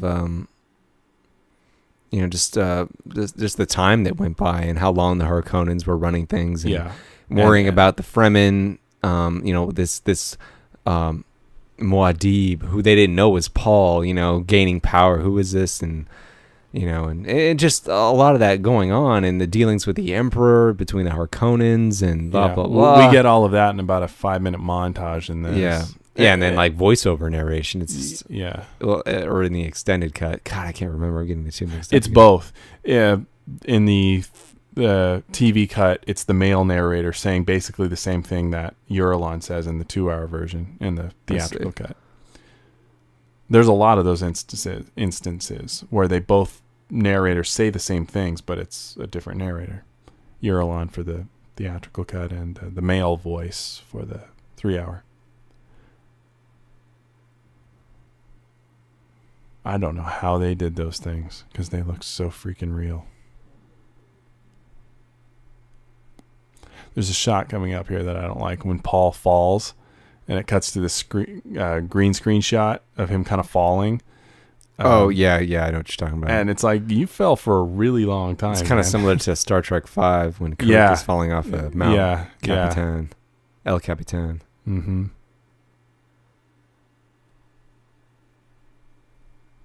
Yeah, here he goes. You smell it, the spice. Well, yeah, of course. It's like, where do you think it comes from? We've guessed that there's a relationship between the worms and the spice. Here comes the shot. Yeah. Right. Is it here? Yeah, it's coming up right here. Here. Yeah, right there we go. Yeah, that is a little bit too long on there. Ouch. Yeah, that would have broken his foot. That looked painful.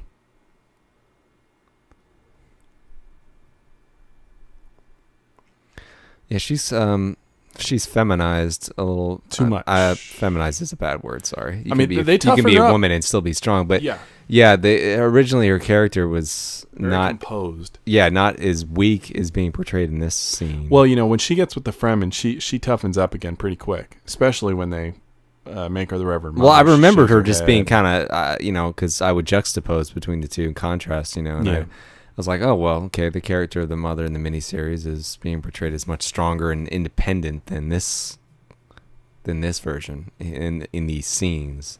Because look at her, she's falling apart, she's crying. Yeah. And I expected to see that in the miniseries, but I didn't see it. Not really. No. She's pissed off in the miniseries. She's not happy with where she is. She's irritated, but she doesn't break down like that.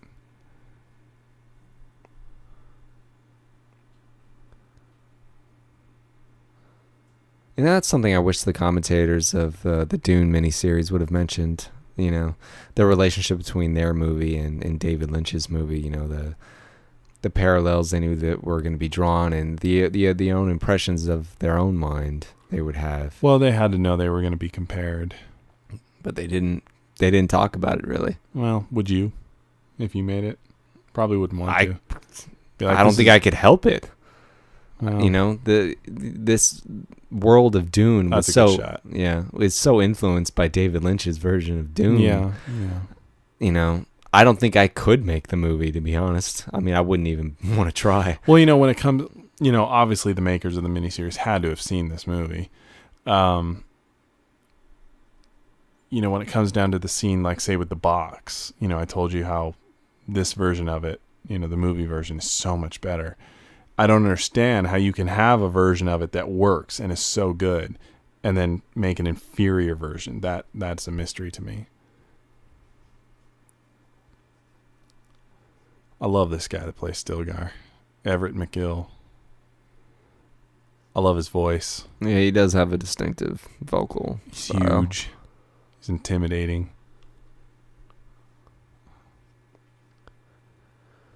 Yeah, yet another moment of, the scene being kind of cut down and shortened. Mm-hmm. The extended cut has quite a bit more to this. You and I have talked about this. Yeah, not just that, but this whole adversarial relationship, and the trusting and not quite trusting what's going on. Because, this character, who'd you say the actor was? What's the character's name? Stilgar? Stilgar. Stilgar isn't like I said, there's a duality with his character. He doesn't completely trust them or like them right away or accept them right away. In this or the miniseries? In the miniseries. Oh, no, he doesn't. And in this, it's just like, oh, you show us this weirding way. Man. Yeah. And, I mean, it's somewhat like he's about to do it here. In the miniseries, he's kind of willing to take Paul because he figures, well, he's young, we can train him, but we don't really have a use for the woman, and then that's when she shows her stuff in the miniseries. But even at that, it's kind of like you said, he's all, I'm gonna take a chance on you, but if you step out of line, I'm probably gonna kill you. So, Paul definitely has to earn. See, look at this. He's already getting his name, and and then you'll call me, Muad'Dib. Yeah, it is too quick, And the miniseries, it's just a matter of time. The miniseries had time for you to get to know them, as Paul and Jessica get to know them. And earn their trust.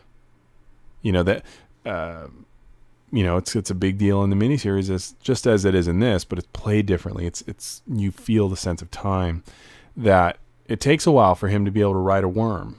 That's a rite of passage for a Fremen, and that's part of him earning his place. And it happens in this, but it happens in a different way. It just feels different.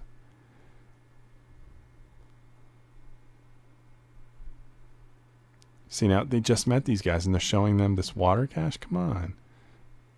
This is no small thing.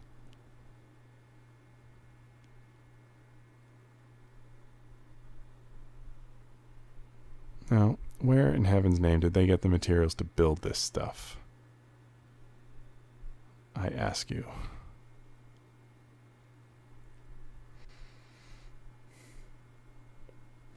I was always fascinated by that as a kid, that they were able to extract water in that way. I don't know. It's just one of those things I found really interesting. Like you can do that. I mean, I was really young, so. I would not survive as a Fremen, man. Well, that was part of the extended cutscene right there. What's that? Where they were extracting the water from the guy he'd killed.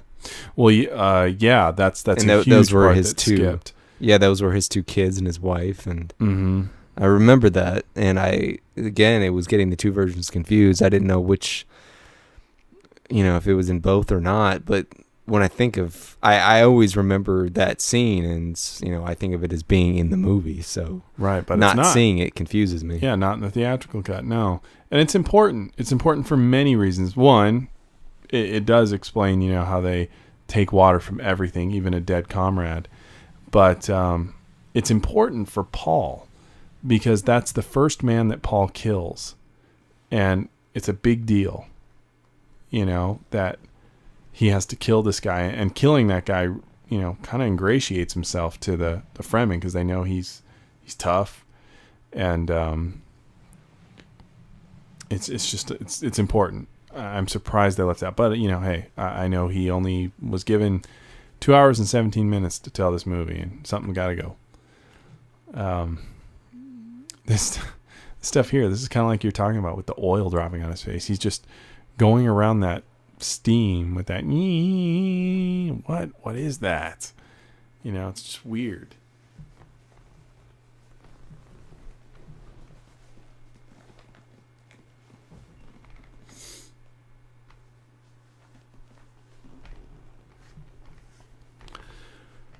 This is, the word you used, truncated, is really appropriate here. We see the Baron just now sending off Raban, and we only really see Raban again kind of in the montage, and, in as far as how he's losing control of Arrakis. But in the miniseries, we get to see that happening slowly. It's kind of more fun. Oh boy, a glamour shot if there ever was one. A little unnecessary. I don't think I needed to see that, but that's cool. That's something that I really wish they had spent more time on. They do more in the miniseries in that the Baron is grooming Feyd to play a certain role in the Baron's design for the future and Arrakis and all of that. He has a big grand plan, and he wants the the people of Arrakis to see the Raban and not like him. That is part of his plan. He wants those people, the locals, not to like Raban. So when he gives them Feyd, they think, "Oh my God, hey, this lovely Feyd," as the Emperor said, "lovely Feyd. I'll give them you," and he'll still be a dictator and a tyrant, but he looks different, he sounds different, and he's the Baron's hoping they'll like him better because he's not going anywhere. This scene is also played differently in the miniseries. A lot more depth to it. They actually kind of go into her mind as she's trying to transmute the water of life, and the Reverend Mother realizes that she's indeed pregnant, and she's not happy with that, but the process has already started, so Jessica can't, neither one of them can stop. But of course that creates Alia, who as any Dune fan knows, becomes a very pivotal character as the Dune mythos develops. See, now we just, Paul just met the Fremen like 5 minutes ago, and they're so deep into becoming part of their culture, and Jessica just became their Reverend Mother. I don't think anything of it until I'm sitting here really examining it. I'm not saying it hurts the movie, but when you're examining it in depth and you have something else to compare it to, that being the miniseries, you see just how quick it happens, and it is nice to have that time to give it, to really feel that they're earning their place amongst those people. Yeah, I thought this scene with the cat would be in the miniseries too, but it wasn't. Is it in the book? It's just weird. I every time you ask me, I don't know. I don't really remember. I've never asked you that before. No, anything in regard to the book. I just don't know. Well, it's just goofy. It's gotta be another just Lynch thing. I don't know. I actually want to say this is part of it, part of the book. I could be wrong, but I think it is. Well, it's also just like scene, it's also like it's a weird looking cat too. Oh, it's just like it couldn't be normal. It has to be. This scene to me strange. I think they should have cut it, because what purpose does it serve? In the theatrical cut of this movie, we don't see him again. Thufir. I think we see him in a couple crowd shots at the end, but it's completely irrelevant. He has no purpose in this movie from now on. Why did we need to see this? They could have used this couple minutes of film to give to Paul and Jessica, earning the Fremen's respect. We just didn't need it. Now, of course, in the collection of film that the editors of this movie had to use, Thufir does show up later at the end. They didn't use any of it. So I can understand how they were attached to that, and we want to see what happened to Thufir, because we actually don't, in the context of the invasion. We don't know what happened to Thufir. He's just kind of gone. But I would have, from an editorial point of view, just let him disappear and assume he was killed, rather than insert that scene, which has no ultimate payoff in the context of the way this version of the movie was edited. Just to be clear. Paul and Johnny's love grew. What did you think about the casting of Sting? What do you think that was all about? I think Sting was, a really hot property at that point in time. And but to bring him into a movie like this, I don't know. I think he did a fine job. No, that's not what I meant at all. It's just odd, No, it is odd. I don't know. The lead singer of the Police at the time. Well, what was David Bowie doing in Labyrinth? I don't know. I never actually really thought about it. I mean, I knew him as Feyd before I knew him as Sting. As a kid growing up. So to me, it was like, what is Feyd doing singing? What's that about?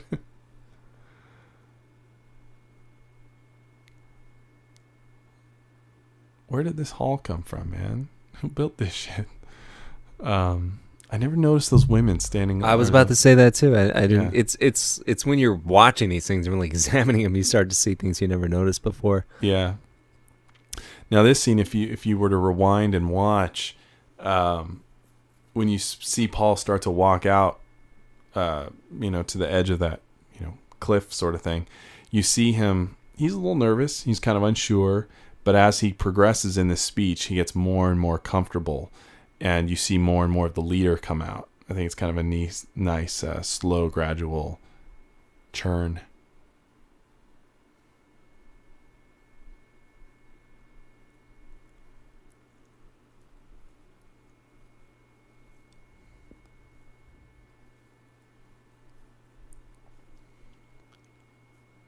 Yeah, all this stuff is not in the other versions as well as, there's no module, it's, no module, but there are training. There's scenes. training sequences, I recall.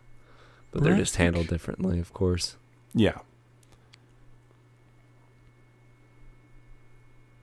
You really don't want to think about this too much. And the miniseries dealt with this better. They seem to be in the same location. This group of Fremen, they seem to live there, and that's it. This is just where they do their business. In the miniseries, they're constantly moving, which makes sense. They can't be tracked. Yeah, well, they're nomads. Exactly. Whereas this puts them in one location, and that's not a good thing. Yeah, that's true. You don't want to examine that. Well, too also much. just because this is, the relationship. I mean, the story of Paul and the Fremen is so short, and it just feels like they're not moving. Maybe. Yeah, maybe. Well, they certainly don't address it. You don't feel like they're moving. And if you think about that, it's not good. His hair is kind of down now. It's not bad here. There's other shots where it's just like this big mop of a wave. I really like Kyle MacLachlan. Yeah, but since I saw Dune so much growing up, he's always Paul Atreides. He is, but in my mind, I've seen him in things you haven't. He had a small recurring role in How I Met Your Mother, where he played this is that TV show? Yeah, where he played this kind of goofy guy. They called him the captain because he liked to be on boats and all that. He was totally hilarious. And then he was in Sex and the City for quite some time, and he was good in that. But he was nothing like Paul Atreides. He was almost kind of dumb and all of that stuff. And he's really quite a capable actor. I think he's not been treated as well. He's no, I think he's great. I think he's been relegated to supporting. I think, unfortunately, roles. He's been typecast as being an actor in very critically panned movies. This and Showgirls. And that didn't help the cause. No, I don't think that helped his career. But I think a lot of people think of him in either this or Showgirls. You think?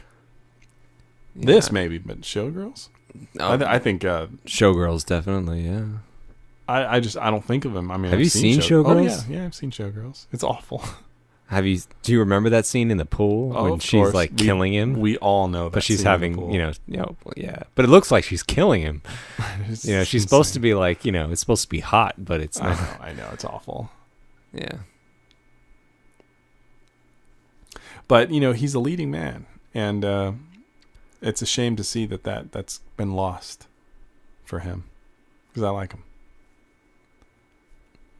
I think he was being groomed to be a leading man, but I just don't feel like he may have made some poor choices. No, I mean, I just don't think he quite has it. Maybe he shouldn't be, or maybe he could. I don't know. Maybe you're right. Maybe David Lynch sure liked them. Yeah, maybe he did used make them in Twin Peaks and that's true. Blue Velvet. Yeah, maybe he did make some choices that weren't, like Showgirls. They weren't the best, but look at Blue Velvet and Twin Peaks. Sure, critically enjoyed, but most people don't like it. Some actors, only one springs to mind right now, just play better as character actors than when they were trying to be leading men. And I think of Alec Baldwin. Really? He was, in the early, in the 90s, he was trying to be a leading man. Look at his roles, and then look at him now. He's a character actor. Well, now, but he's beloved as a character actor now, and you forget that he used to be a leading man. Yeah. So, but I think that's probably why he's such a good character actor. He's kind of become comfortable, and he just comes to work and does his stuff well. Yeah, or Bill Murray. Look at how he's changed. It's these two phases of the career. Yeah, that is an interesting point of view. What are we talking about? We're supposed to be watching Dune here. We haven't once mentioned the music in this movie. Well, I've talked about its grandness, but yeah, not specifically. Of course, it was done by Toto. But the score we haven't mentioned, and this is one of our favorite pieces. This is Big Battle. This is Big Battle, which has the guitar riff that we can't find. But yeah. Toto, and when I was looking up this last night, and it says film scored by Toto, and I'm like, I'm gonna double check to make sure. Yeah, this is the Toto that did Africa, and it is. And how a group that did that song could score a movie, it seems so odd. Music is music. But it does seem odd. I'm like, it's got to be a goof. But it's not. It's really them. And of course, I love this score. But how would they get involved in it? It just seems odd. I have no idea. I actually do not know. I wish I knew that. You love this score. You're a film score junkie. I very much enjoy this score. You're aficionado. And this is one of your favorite. This is it. This is what I'm talking about. This is the male part of me that loves this. It's your gay moment that you always like to say. But having his loyal, right-hand man there, I love that. It's a thematic element that I've always been drawn to. And I love this bit where he's rubbing that into that guy's arm. He does it with such gusto. The Feyd-Rautha, The Feyd-Rautha. I remember I was painting once and I had red paint all over my hand, and I put it up to you and I said, the Feyd-Rautha. And I couldn't think of anything else because it just reminded me so much of Dune. I'm like, only Justin's going to know this. Go quietly.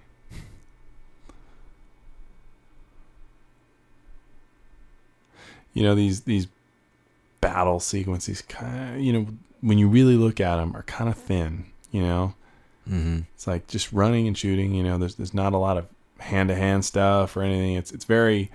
It's being montaged. Well, even the it is thin. There isn't a lot of. There's not a lot of substance to it. No. The music works. The fact that it's a montage helps you not notice it. But when the Baron's people attack the Atreides house and take it over, same thing. There's really watch it. There's not a lot going on. It's just people running around. Mm-hmm. Lynch, hey, he's not an action director. I'm not trying to knock him, but it's really not there. He's just not an action director.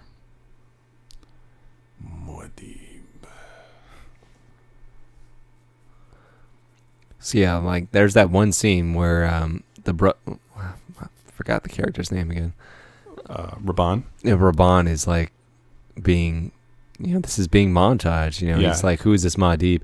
But in the miniseries, I noticed, that his character was dealing with the situation on Arrakis and the Fremen and this Muad'Dib for a long time, and being he was bothered really trying by to it. hide it. Yeah, yeah, and here it's just like in a montage moment. Who is this Muad'Dib and blah blah blah. Yeah, and we're getting these we're getting these dissolves into each other, and it's it's shortening everything.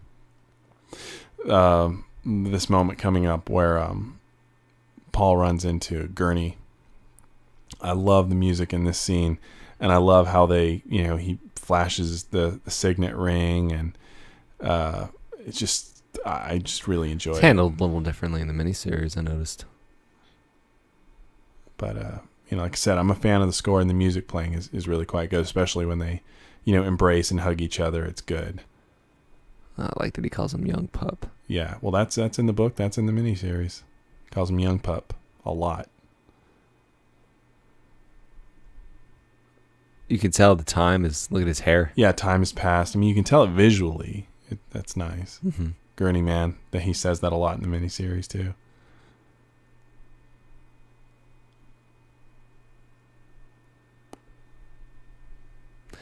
I always felt that the buildings in the landscape in the distance look too modern looking. It does. It looks like you're in a city. It looks like New York in the background.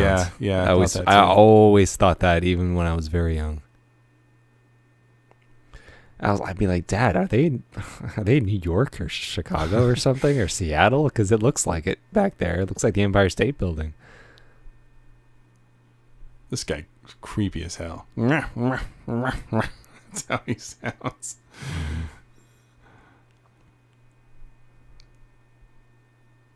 That's not the same guy that came to see him in the beginning, was it? I don't think so. It was. Looks like him. Similar. But it looks like the lack of spice might be hurting him a little bit. Yeah, he didn't have the goo coming out of his head. Yeah, if it's the same cat, I'm not sure if it is. I don't think it is. Also, the relationship between Chani and Paul, of course, is very much abbreviated. Oh, in this. There's nothing. It's almost really non-existent. It's just you get the voice. Oh, their love grew, and yeah, and you just see them together. Yeah, you see them kissing. Of course, the miniseries does a lot more with it. Of course, I really enjoy the Chani in that. She had a definite quality to her. The Emperor is, I don't know if it's how incredibly faithful the miniseries was to the book, but the Emperor is not portrayed in the same way. Here he's kind of this ninny, he's kind of a, sitting on a throne of power, but he's kind of a ninny, But in the miniseries, I noticed he's actually intelligent.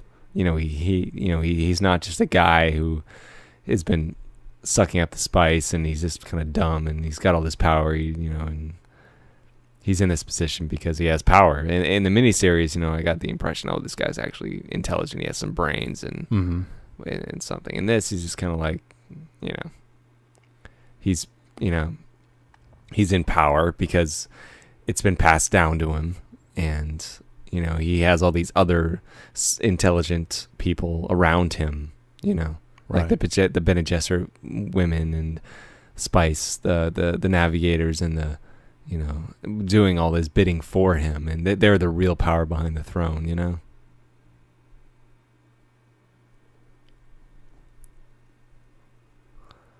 remember this was talked about in the deleted scenes section. Yeah, this was a reshoot. Mm-hmm. You needed to... they were talking to his wife or something. Yeah, this scene, and I think, that is the scene where he drinks the water of life. And I think a couple other scenes were kind of, redone into this one to condense time and tell the same information. I think the Feyd-Rautha looked pretty cool with the red shoulders. Yeah, well, like you said, it looks cool. There's, it's not very practical, these Not suits really. either. They look badass, though.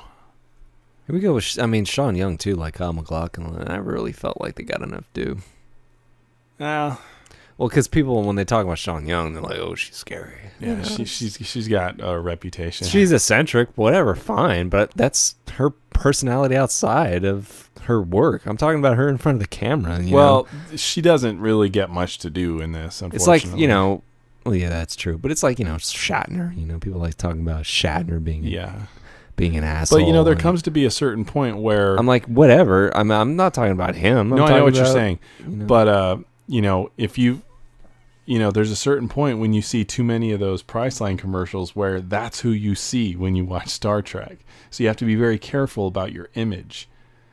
It's a reality. Now, Priceline isn't Shatner, but the more you see of that, you're going to start associating that. When you see Captain Kirk on the screen, you're going to be like, hey, it's the Priceline guy. You don't want that.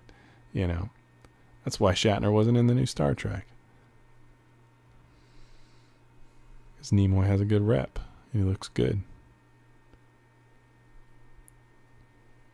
I don't entirely understand this. I understand that he's transmuting the water of life, but what does it mean that he's done this? I don't understand the significance.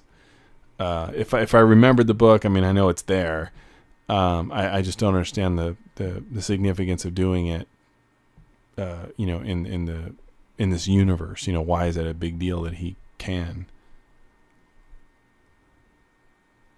It enables him to see more, I suppose, you know? This scene was shortened. Yeah, I remember this was a deleted scene where she gets to talk, his sister gets to talk for a little while. It's pretty effective. They all feel this, that the Kwisatz Haderach is pretty much born.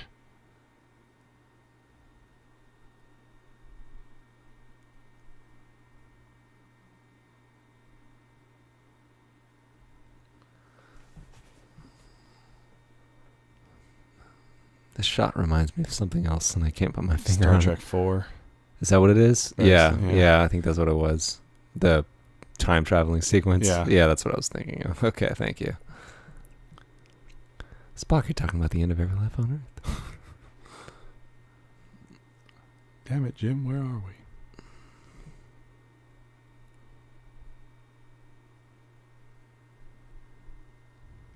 I'm not saying I could have done it better. It just seems like there could have been a different way to approach that. Well, this is kind of cool. I like this. Yeah, some things just don't translate to it's like, how do you translate it to the screen? It's so abstract, and it's not really explained either. It's like, how do you visualize something like that? It's like, maybe you can't, Some things just play better on the page.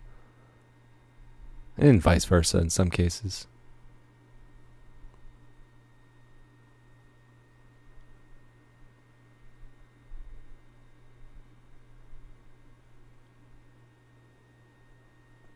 I like this moment towards the end of this speech here when he, raises his blade up into the air and, the music builds and he's looking really confident here. He's like, long live the fighters. So it's really good. I enjoy that.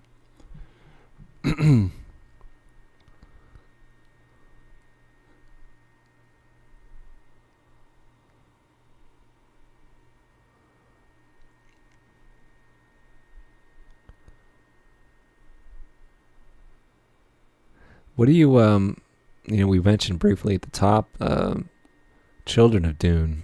What's your impression of that? Because I did watch the opening narration. For Children of Dune? Yeah, I watched the opening of it, and I don't know anything about the story. And it's excellent. It's really good. Well, I noticed that, in the opening narration, they mentioned time has gone by and that Paul had... that shot. I love that shot. It is a good shot. Paul has become kind of a not so great guy, I guess you could say. Well, first of all, Children of Dune, the miniseries Children of Dune, actually is 2 books. It's Dune Messiah and Children of Dune. The first part is Dune Messiah, and the second 2 parts are actually the book Children of Dune. When Dune Messiah, the Dune Messiah part of Children of Dune begins, time has passed. Alia is a grown woman, and Paul has become he has seen so much of the future that he feels trapped by it. He's nothing surprises him. He's seen all the big moves, all the possibilities, and he's just tired of it. Because again, he's fully aware that he just played into the myth of being the Mahdi. And he's sick of seeing all the religious sycophants that are out there because of it. The extended cut has a really cool shot, kind of like a Scorsese shot, following those, I think, Paul and Stilgar down into that tunnel where they are right now watching, where they're going to see the atomic come out. It's just kind of a cool shot. It gives you a sense of where they are going down, down, down into this area.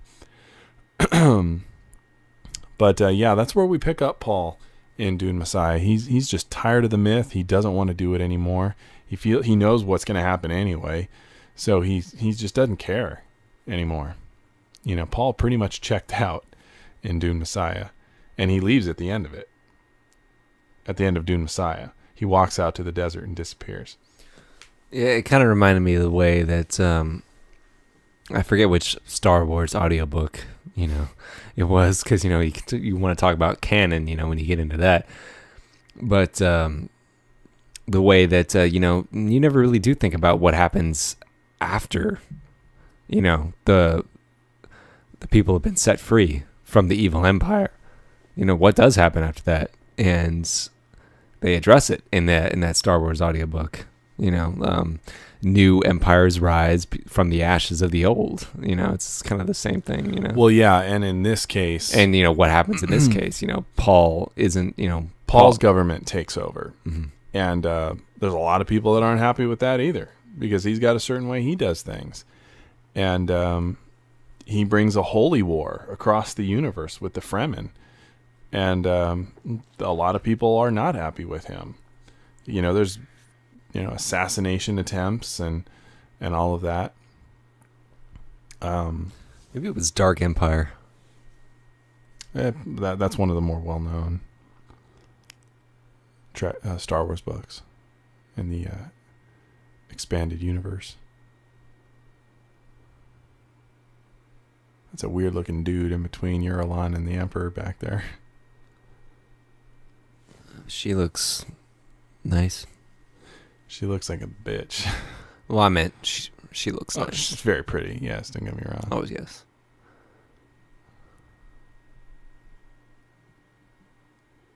She's aged quite well.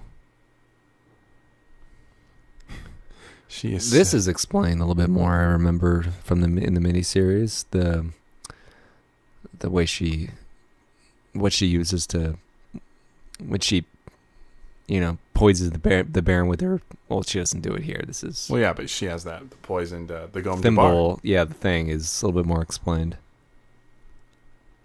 I don't think they explain what it is in this movie, do they? No, but you can see it. You see it, but they don't tell you what it is. Well, I mean, if you remember, it's the same thing that she held up to Paul's neck, Yeah, but it was only in that one scene. And but it's a poison thing, and a lot of poison in this movie. Everything's poisoned.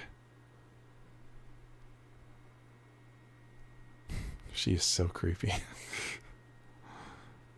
You're talking about brilliant casting, man.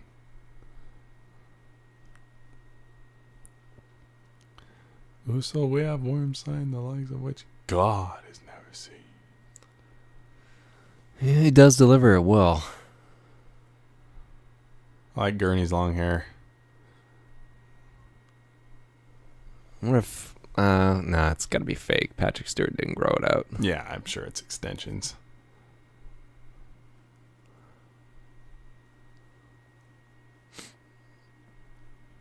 There's an editing moment that I like. It's coming up here shortly. Of course, we're watching this without sound, so it doesn't come into our recording. But when it comes up, I think I'll know it when I see it. It's just a nice editing move, both in visual and in ropes. I think it's right. I think it goes from Alia to Paul. He's here now. It's right here. It's right. Oh, okay. And it's right. A great cut. Great. See, doesn't the Emperor look like just a stooge? Yeah, he's just like, what's going on? Blah, blah, blah. I'm gonna sit here in my chair and let everybody else tell me what's going on. I know. The other guy, I felt like he really had his shit together. This guy's just what's happening? Yeah.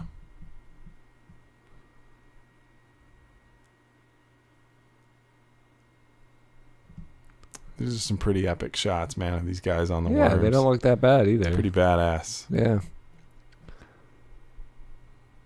See, what this weirdness thing, this Lynch thing, the guy with the nose and you saw the guy that had a skull plate. Mm-hmm. I'm like, is that just Lynch or is that Frank Herbert? I think that's Lynch.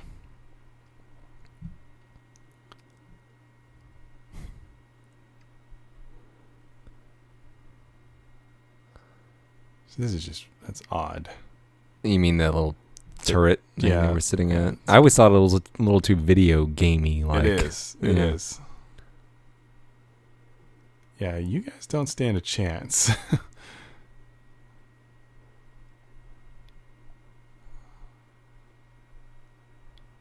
Some missiles would probably come in pretty handy right now.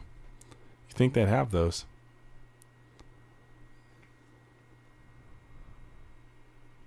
Just fire one off into the mouth of that worm, and they're kind of toast.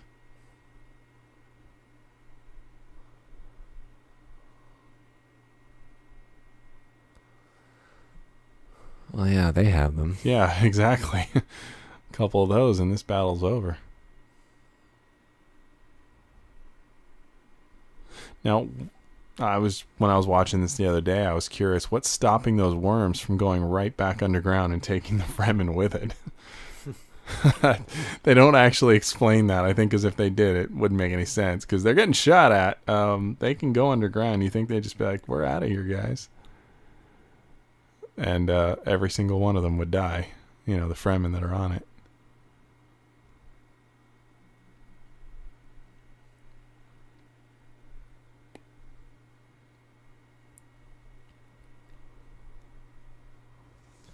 See, again, look at this. There's really nothing happening.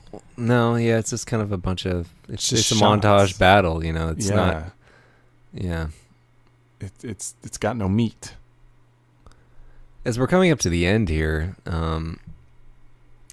something I'd like to mention to you, the fact that it rains. I don't know. I don't know what to tell you about that. Does that happen in the miniseries? No. Yeah, I think that's a Lynch thing. I don't think that happens in the book. Pretty sure it doesn't. Because them worms don't like the rain. Yeah. No, they don't. And, the fact that happens, it's not part of the original story. I'm like, what?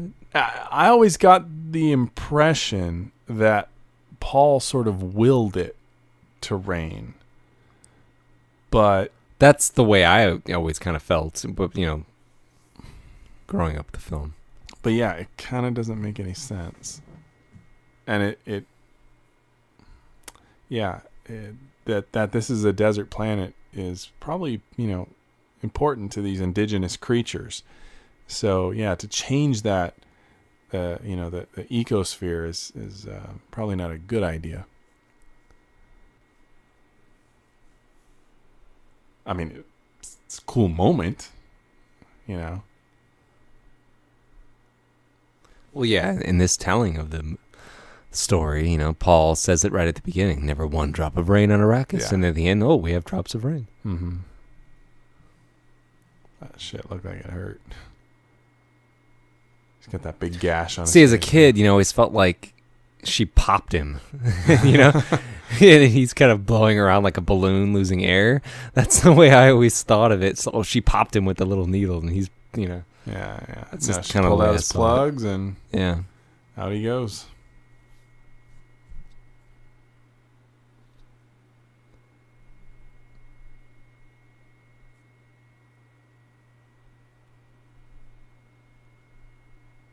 The other night when I watched this, it occurred to me that was probably not what those reactions were intended for.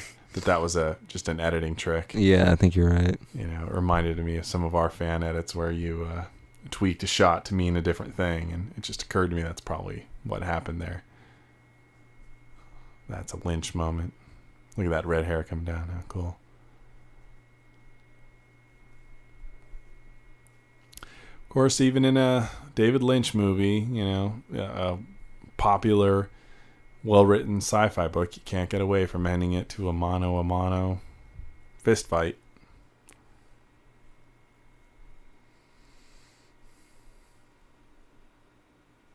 At least in the miniseries, Paul actually says it. He actually comments on it. When Feyd steps out, he's like, hey, I'll fight you or whatever. And he's all, oh, okay. So it comes down to this. All right, let's do it. It's almost like he finds the whole thing kind of ridiculous, but he'll do it anyway.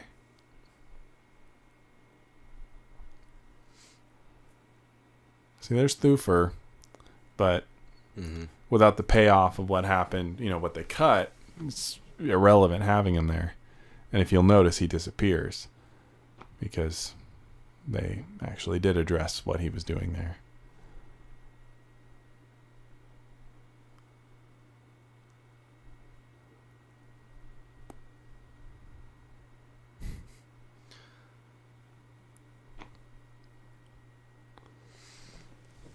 It is kind of cool to see the way his power has grown, and at the beginning she seems so powerful to him. Yeah. I like that. The way she responds, her vocal response, like, that she does that. Look at his mother. Look how awesome she looks. Look at her eyes, man. She just looks so badass. Yeah, I enjoy that. You know, he's the man in charge now, and he's got a weight to him that he certainly didn't have.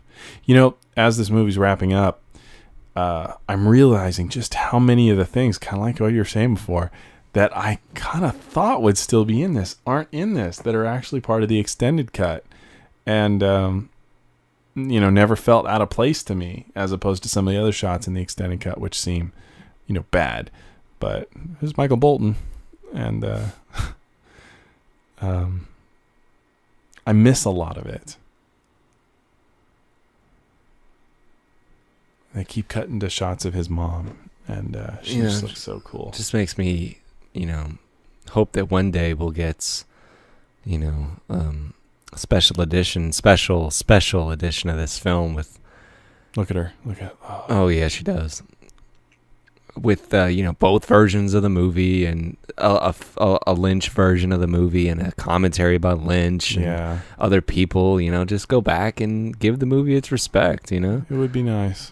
I'm glad that the movie has gotten treatment in some form, at least, you know, and is on Blu-ray now. But I think it's pretty bare bones. No, considering how much. I like the look on Gurney's face. He can see that Feyd is tough, and he's concerned. You know, he knows what Paul's capable of, but you know, Feyd's. You know, you get the sense that Gurney's ready to jump in there if he needs to. Well, you know, in the miniseries, you know, Feyd's physical fighting is drawn out much more. He's much more of a badass in that sense, you know. Well, they spend a lot of time showing that that's all he does with his time is fight and train. Yeah, his physical, you know, his physique is very much shown off. Oh yeah, Yeah. I mean, in this, they show Sting in his little blue underwear. Yeah. But in the miniseries, you know, his garb's usually showing off his chest and his muscles. Oh, yeah. Stuff like that. Ouch. This is a pretty badass moment right here. Oh, that is pretty cool. Yeah. Everyone's look at her face. His mother's like, holy shit.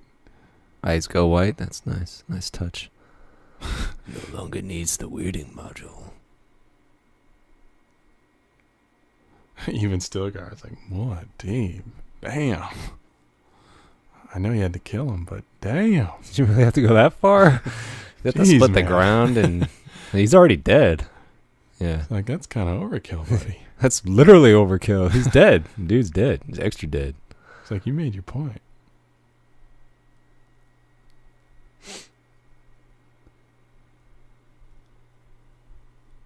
I could do without all this, you know, God created Arrakis to train the faithful. Oh, sure. I didn't need any of that. I've never been a fan of all that, you know, stuff. Yeah, well. I'll leave it at that. I understand where you're coming from. I mean, it's not the same thing, but when I was, you know, rewatching both of these versions, I'd always fast forward past the training sequence in the beginning. When he's, you know which part I'm talking about? Well, with the robot? Yeah, when it goes on too long. Yeah, it does. It just, you know, I always just fast forward past it. I'm like, I don't want to see this again. Yeah, it is kind of boring. Yeah. Music here is great. Great 80s synthesizer.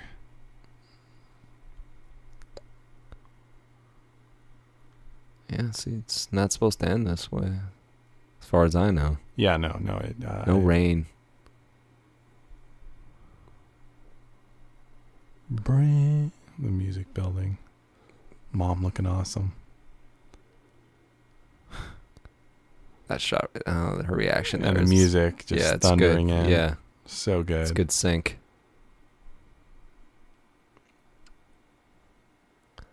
Oh, and the movie's over. That's it. And we're getting a curtain call. Which I am a huge fan of. Which I am a huge fan of. I've always enjoyed it.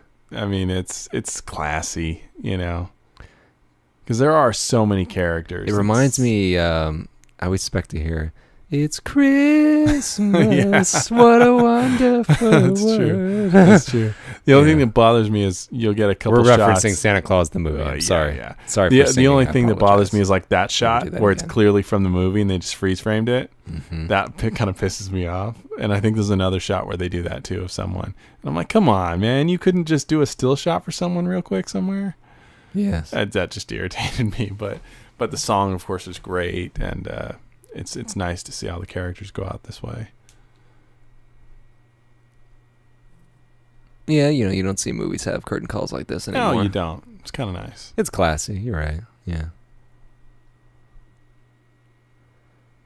Just that dude just does not fit in this movie. The Beast Raban. Captain Picard as Gurney Halleck.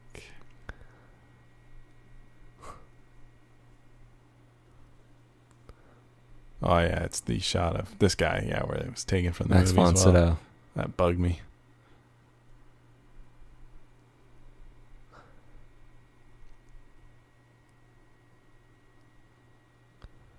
Fade to black, and there we go.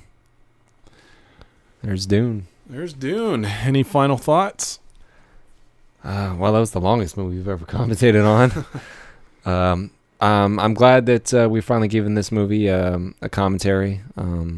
I know it hasn't been given a serious commentary. I know it's been given a lot of pseudo commentaries, riff tracks, that kind of thing. Oh, those can be funny. I'm not saying they're not, but they're not commentaries in the traditional sense. So I'm glad that it's been given one. Like I think I've mentioned this before. I wish it wasn't us. I'd want to listen to somebody else do it, but maybe somebody will find some enjoyment out of some of the things. More probably what you said, because I don't think I know it. Well, maybe someone will listen to this and realize someone else should do this right and do it so we can listen to. Maybe so. Yeah, like I've said over and over again, I've watched both of these versions in the miniseries, so I've come far more acquainted with Dune than I thought I ever would. And I've actually started to like it, in a way. Like I said, I've never hated it. I never loved it, but I've actually started to grow an appreciation for it, and I want to go out and get the Blu-ray eventually of it just because I kind of like having it on. There's something you said, it's kind of infinitely watchable in a way, and to us, it is, and there's, everybody has a movie like that, I find the movie Sleepover to be infinitely watchable, even though it's a silly teen movie. But everybody has a movie like that, and Dune is kind of becoming one of those films for me. But Right. What about you? I grew up loving it. I still love it. It's great. I love both versions. Well, that's it. The movie's over, and okay. I guess that's your closing. The only thing I can add is that that there's so much to talk about. I find myself struggling to, decide what to talk about because there's so much, and it's kind of overwhelming in a sense. So, it's a rich, layered movie. No matter which version you watch, I think each version has its strengths, and I like both. I would like to see a really nice hybrid of both. I guess that's it. Well, this has been Josh and Justin, the Soulless Minions of Orthodoxy. Feel free to visit us at our website on Libsyn or our site on Yuki. That's YUKU, soullessminions.yuki.com, or visit us on Zarban.com, the House of Commentaries. So this is Josh saying so long. Thanks for listening. Thank you for listening. Good night.